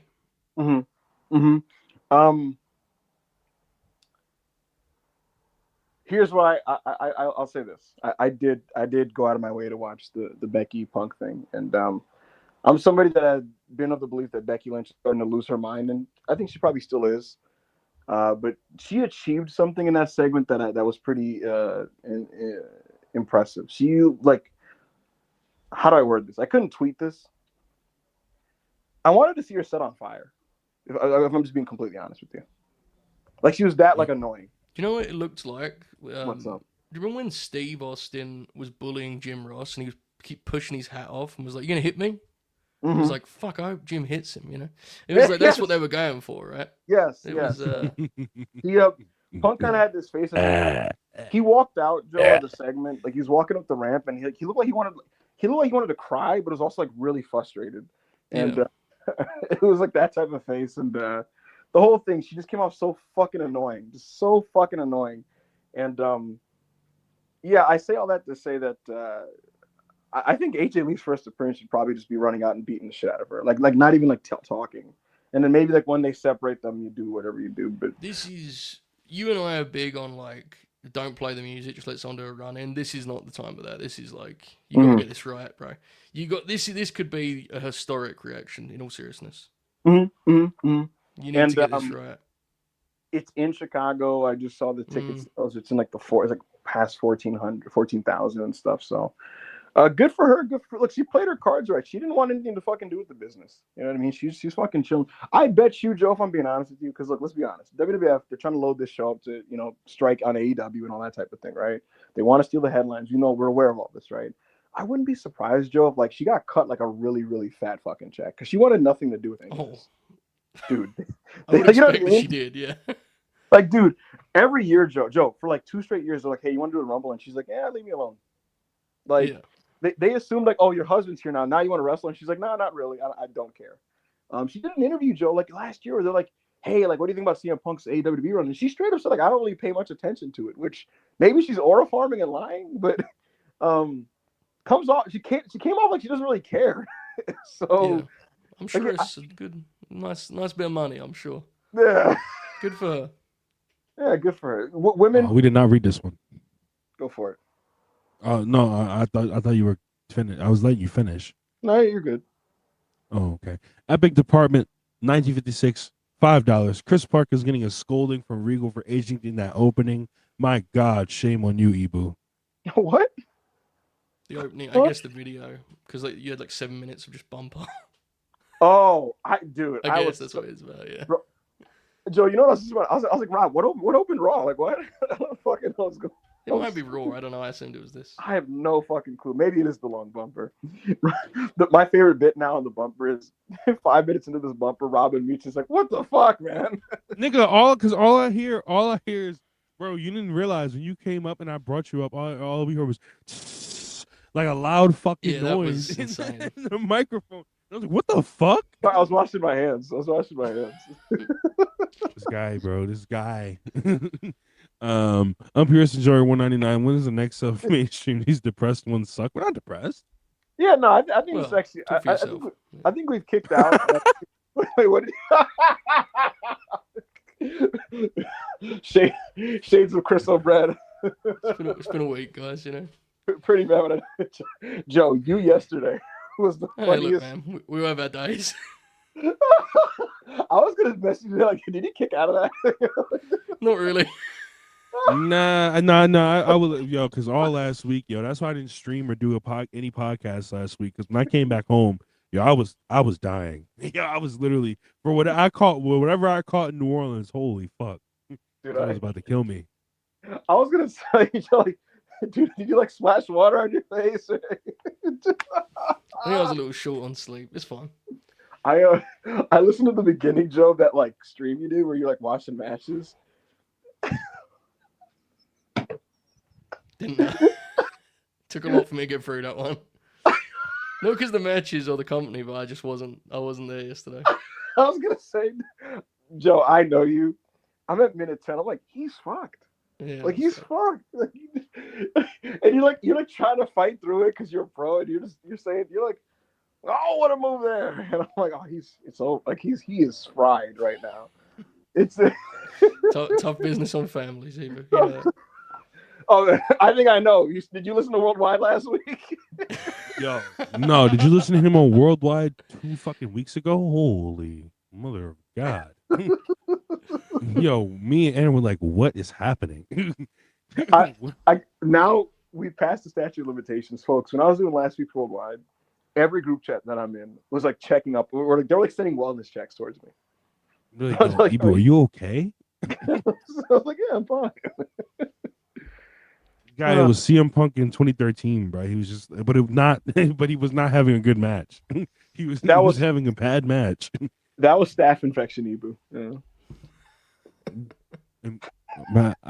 Epic Department, 1956, $2. With her assent, did they scrap Iyo versus Mayu plans?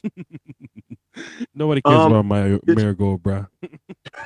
Well, yes, but I already spoke on this earlier. That again, Rossi's of the belief, at least as of a month or two ago, that he was going to get Iyo Sky for October, and that's why WWE synced up their Japanese tour with the big Marigold show. Naomi's pregnancy altered some plans with WWE's creative.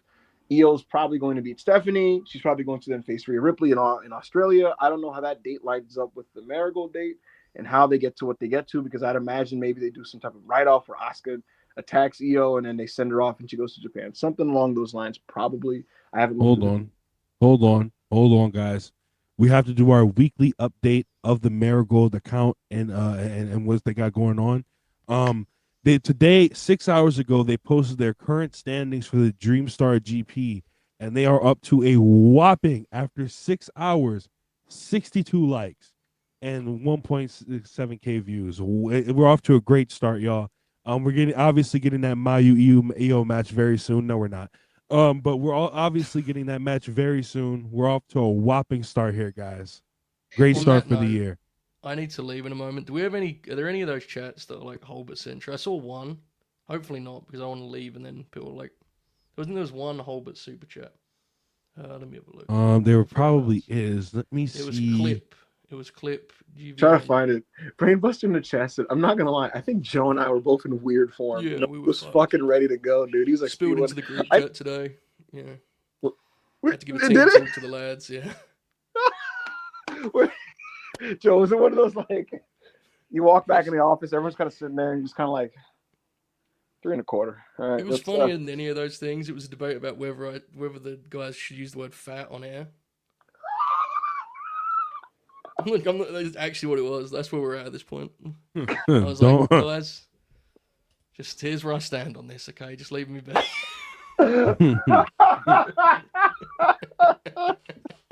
People talking through it. Caden somehow having the funniest take, you know. It's like Caden's take was he entered the chat in the middle of it and said, "Holy shit, the ending of The Dark Knight." That was genuinely what his part of the whole conversation was. Anyway, this question: appreciate the love about the Tokyo tape. Any upcoming projects like that? There's some stuff that is in the works, but it's very loose right now. I wouldn't expect anything like bonkers in terms of the talent involved. I think you'd see a lot of overlap with the people involved. I think there's a chance that we do like a sort of a slightly different version of that project, in the sense that I know the big LG, like, he had some things he wanted to add that we kind of missed in the first interview, and he was kind of bummed out at the quality of his audio. I was like, dude, don't worry about it, you know. He sounded fine. Yeah, he sounded fine, but he was like, fuck, I should have done this. And so there's a couple of things, and I think there's some things we could add to it. But I think the main thing is, like, I think you'll see us do stuff with the Good Brothers. I think, you know, FTR are awesome, but, like, obviously because of where they're at, you can't, there are certain topics I wouldn't want them to touch because they're, like, under major fucking 5-year contracts with a company, right, you know? So, yeah.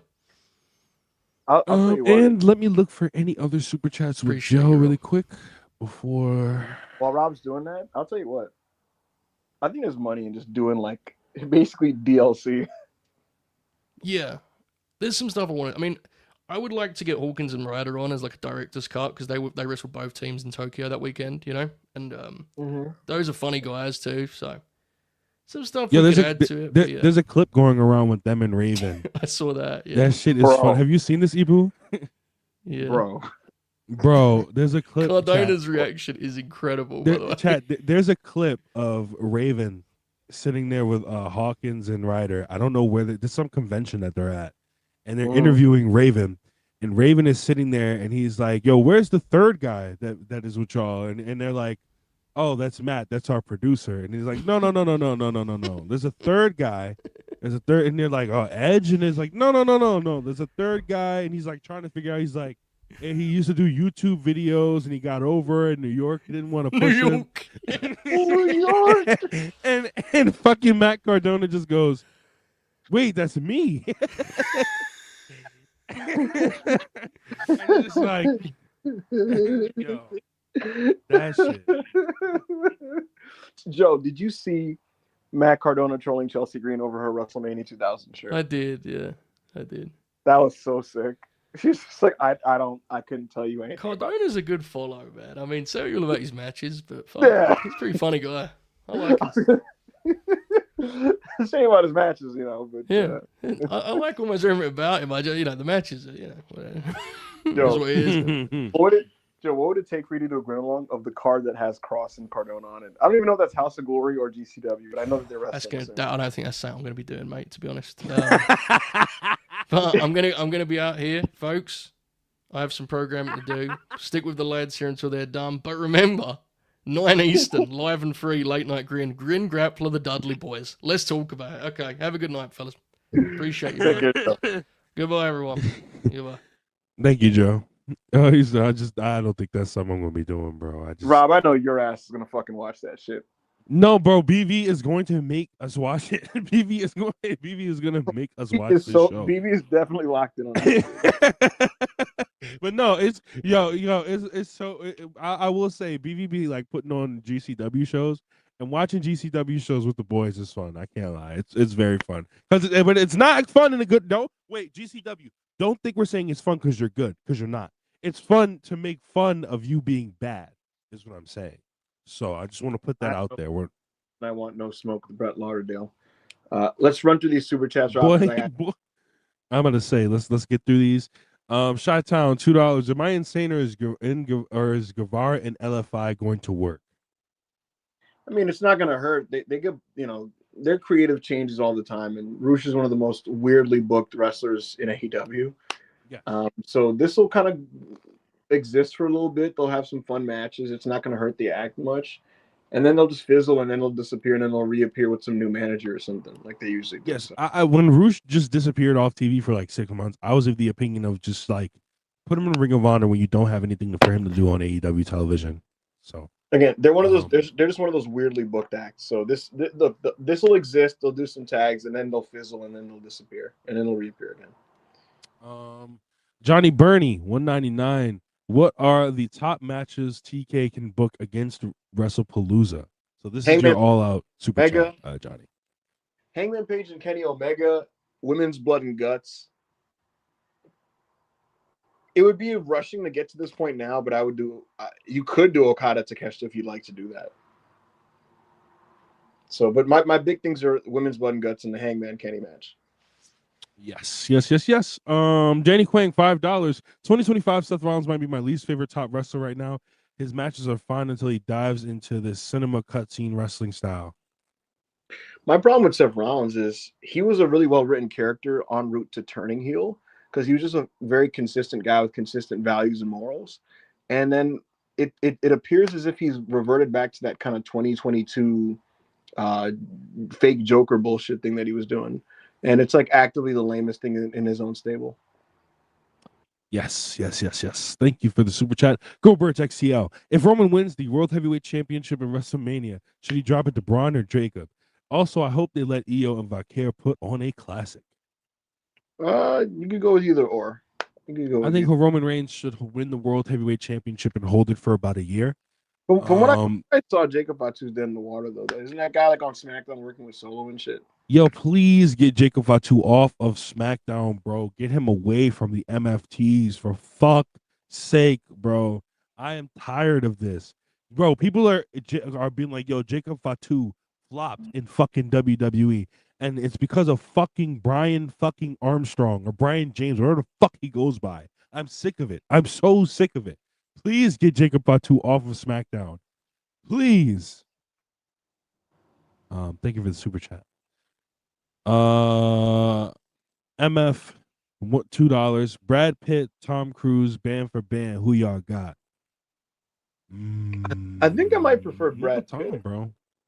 I don't have a strong opinion on this, to be honest. You know what? You know what, Ibu? You know what, Ibu? Give me 5 Brad Pitt movies to watch within the next week, and I'll watch them. I need to watch more Brad Pitt. I mean, outside of obvious ones that I think I've seen, like his most favorite movies. I was gonna say, like, because you know, fucking Once Upon a Time in Hollywood and Inglourious Bastards are I've seen Once Upon a Time. Yeah, I've seen that one. Inglourious Bastards is great. It depends, man. It depends on what you're trying to see. Because there's a movie, fucking Seven is great. Fight Club's great. There's a movie that's not very good, but I thought it was mad entertaining when I was a teenager. What the fuck was the name of the movie? It had zombies in it. What the fuck was the name of this stupid World War Z? I've seen Fight Club. Fight Club is gas. Fight Club is gas. I've seen Fight Club. Great film. Ocean's 11 is a good one. See, guys, the kind of movies that I like, love, and enjoy are like the 2000s, early 2000s comedy movies. But I do like mafia movies as well. So, Big Van Kale, 50 Mexican pesos. I think it's cool. People are excited for AJ Lee's potential return. Biggest women's return ever in America. If it happens? Question mark. Again, like I said, like Rob, we know where we stand, for example, right? But clearly, people are really into this shit because it's just taken over my timeline, and I'd be an asshole to go to those people and be like, "Nah, you shouldn't give a fuck." It seems like a big thing just based off the vibes of my timeline. Again, I'm just talking about my timeline, but people seem to really be. So I've received a message from Chris O'Brad. It says taking Brad Pitt over Tom Cruise is crazy. I just like him more, bro. I don't know what you want from me. C8. I like Tom more because I've seen more Tom movies than I've seen Brad Pitt movies. So, C8 $1.99. Iyo Sky 2026. Where's that happening? This is not happening in Marigold. Because Marigold won't exist. Marigold's not existing past 2026. Let's be honest here. We got to be honest with ourselves. We got to start telling the truth about where their business stands and where that stands as a whole. They're not lasting past 2026. And if they do, I'm not cutting my hair, so you can go fuck yourself. I'm just not doing a wager. Danny Quang, $5. What's going on with the AEW women's tag titles? It seems like the rest of the women are in a holding pattern, especially Willow and Stat. What's going on with the women's? There's no update on this, man. Tony's holding off on it because of the injuries to his division. There are certain people that he wants healthy to launch the division. That's the bottom line. All right. Dan V, $10. Early Mania prediction is Punk, Cody, and Roman Seth. Feels like Sammy was shunted away to SmackDown. No longer believe he wins the Rumble. Seth are finally beating Drew for the first time for a world title made sense. Early Mania prediction is Punk, Cody, Roman Seth. Feels like Sammy is. Yeah, I don't know, man. Roman gets whatever he wants. That's all I know. And I would anticipate another Mania season with a lot of politicking. Bottom line. Okay, Espon $1.99. Yeah, critically engaged guys. Top 5 crippler matches. Versus Kurt Angle, Royal Rumble 2003. Yes. We might have the same top 5. What would I put else on this thing? Because I would put he has a match with Austin on a SmackDown that's like really good that I would put up there. That match is excellent. Him and Angle versus Ray and Edge is great. Him and Angle at Unforgiven 02 is great. him and Black Tiger in '96 is excellent. Him and Great Sasuke at the Super J Cup is great. There's a couple other great junior tags from '94 that he has that involve Sasuke and Otani and Tiger that are great. So those are just a couple. Okay. Ish the Goat, $4.99. Do you know we have 5 left? Do you know which wrestlers are under dual contracts with AEW that's not Ichisetto and Takeshita? No, wait, because there are a couple actually. I don't have them off the top of my head, but I've heard the names. I just totally don't remember. But there do exist a couple more. I wasn't prepared for this. I would have checked back, but yeah. Corey David, $2. Ethan Page and Obafemi need the main roster. Yeah, they're just floundering. I mean, Ibu doesn't really watch NXT, so I'll take this one. They're just floundering. They got this Ethan Page doing this stupid Canada gimmick against Tavion and with Chelsea Green against Tavion and Tyra May Steele. It's really bad. And yeah, I think they just need to move Ethan up at this point. And because I don't really hate on NXT because I understand it's a developmental program. But like what they got going on, did you see the promo segment they did from 2 weeks ago, the Peace Treaty Ibu? That's one of the worst segments I think in NXT history. Why would I watch that? That's me and Mook were literally. That's when Mook was in the group chat, was like, "Yo, this is totally like NXT is not a TV show." I haven't watched NXT in 4 months. That's one of the worst segments of all time. Austin Kinkle, $5. What is the worst match you've watched in the Matchrex Paragons? For me, Jinsei Shinzaki versus whatever his student's name was, I forgot. Kaz Hayashi or whatever the fuck his name was. I don't remember. Was it? I think it was Hayato. I think. Yeah. That shit sucked. Not in an offensive way. I just don't remember what the other guy's name was. Bro, I love Jinsei Shinzaki. For some reason, this is his highest rated match on Cage Match. That makes no sense. That match was terrible. Yeah, it sucks. I would watch 10 NXT TakeOver main events before I watched that match. That match was horrible. I hated. I didn't like any of the pandemic stuff we watched. Well, most of the pandemic stuff we watched. I just, yeah. I'll leave it at that. We didn't watch Batista versus JBL at SummerSlam 05, did we? I don't remember that. Sonic, $5. Triple H is an evil man for using AJ to erase all the bad PR he got over Brock, and he'll get away with it. Bruh. That is absolutely part of the plan. Like, they know that, like, that's gonna get a lot of the women like really excited and things like that, and it's like it's gonna offset like Brock Lesnar being on the card. Speaking of AJ, Triple H owes Ryan Ward a big part of his life because why is he not doing fucking AJ Cena? Like, because I know you're talking about AJ Lee. Company, look, I'm gonna just like, someone should be burned alive for what they did with John Cena this year. Dude, like, what the fuck, bro? Especially considering, like, it's now clear that John Cena could have good matches as a babyface. Like, somebody should be burned alive. Disgusting, bro. Are TV episodes allowed for Paragon Rex? Yes, actually. Yes. I think so, yeah. Right, Ibu? I think so. Double check with Chris O'Brien on that, because Chris O'Brien is the commissioner of the Paragons. But I'm pretty sure they are. If you're gonna recommend a TV show, please pick one that doesn't fucking stink. Thank you. No, I think he means like wrestling TV episodes. I'm aware. I'm saying please don't pick anything that fucking stinks. Corey David, $2. Ibu, you think any black WWE talent jumped to AEW?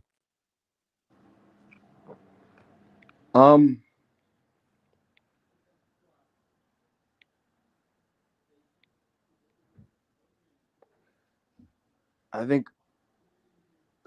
there's a version of reality where Mello would be interested in that, but I don't know if Tony Khan would take him. I don't know.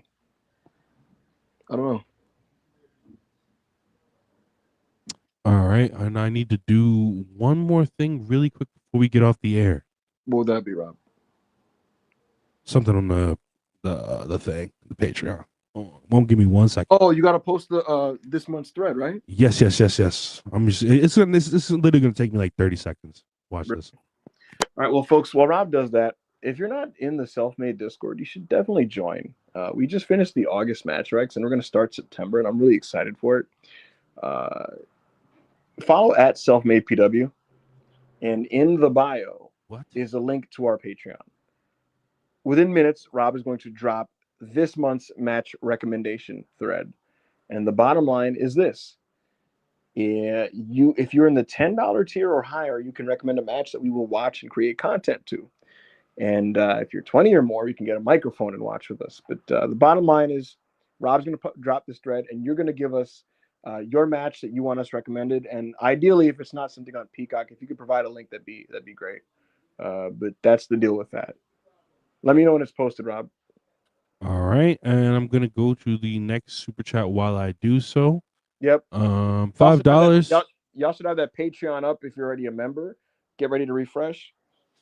Sonic 5993, $5. My last chat. Since we're doing actor debates, Sam Jack or Denzel. I love Samuel Jackson. He's one of my favorite actors of all time.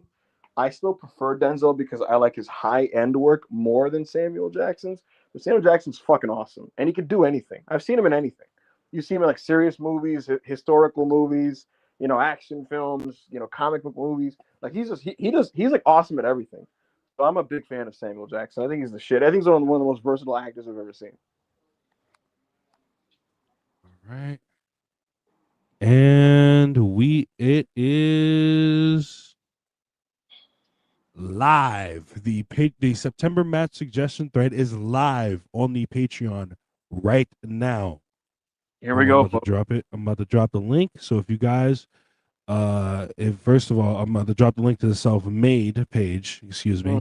If you guys want to go join the Self-Made Patreon, like so, right there. Go join the Patreon. If you pay $10 and up, you can suggest a match for this month. Yep. If you do $100, you can suggest a episode of TV. If I get the confirmation, as soon as I get the confirmation from Chris O'Bread, you can recommend a movie. You can recommend a pay-per-view if you want to recommend a pay-per-view, and you can recommend a list of matches. Over the weekend, we watched a list of matches from Leo Fox. Shout out Leo Fox of the Self-Made Discord. He recommended 7 matches, and when those matches were tremendous. His list was fucking great. And it was great variety. It wasn't just like 40-minute classics. Like you had like great back and forth matches that were like, anywhere from 18 minutes to like 10. It was really great variety. It made for a good watching experience. We had different promotions, different types of wrestlers. You got wrestling from Japan. You got independent wrestling. You got Ricky Steamboat and Ric Flair. You got fucking Ospreay and Mike Bailey. Like it was a really great variety, really great diversity in match time, so on and so forth. So again, now is the time, folks, to get your match recs in. At some point today, the first version of the spreadsheet will drop, and I'm probably going to do a lineup reveal of what the Thursday lineup is going to be either tomorrow or Thursday, and then we'll get those things underway. So I'm looking forward to it and I'm very excited. And if you are a member of the Self-Made Discord, we appreciate the support. We love the Self-Maders. I know a lot of our Discord members are making up the audience that are in this chat here right now. So good stuff, good shit. Okay, Rob. I got confirmation from Chris O'Bread. As long as it is 3 hours or under, you can recommend an episode of TV, of a show, of a wrestling show, or anything of that matter. So, yes, there you go.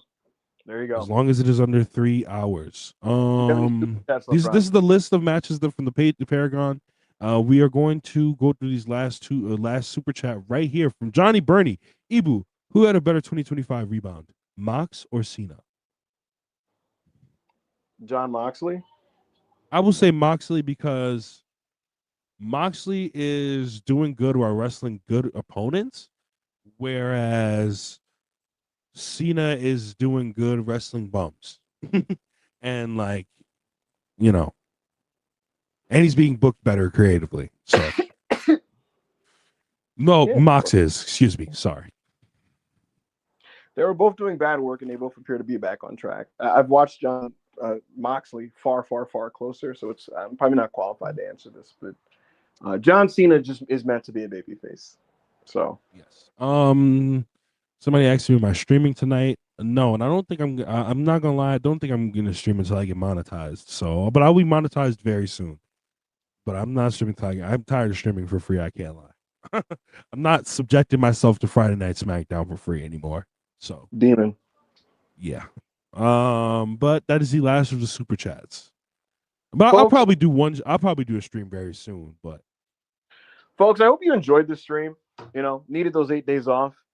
Was worried this wasn't going to draw because part of streaming and being successful at it and getting a house is being consistent. So I know the inconsistency probably affects things, but I'm glad that you guys all turned out, man. We had over 400 people for a lot of this stream, and I thought we did pretty good considering we had no topics. So I enjoyed myself.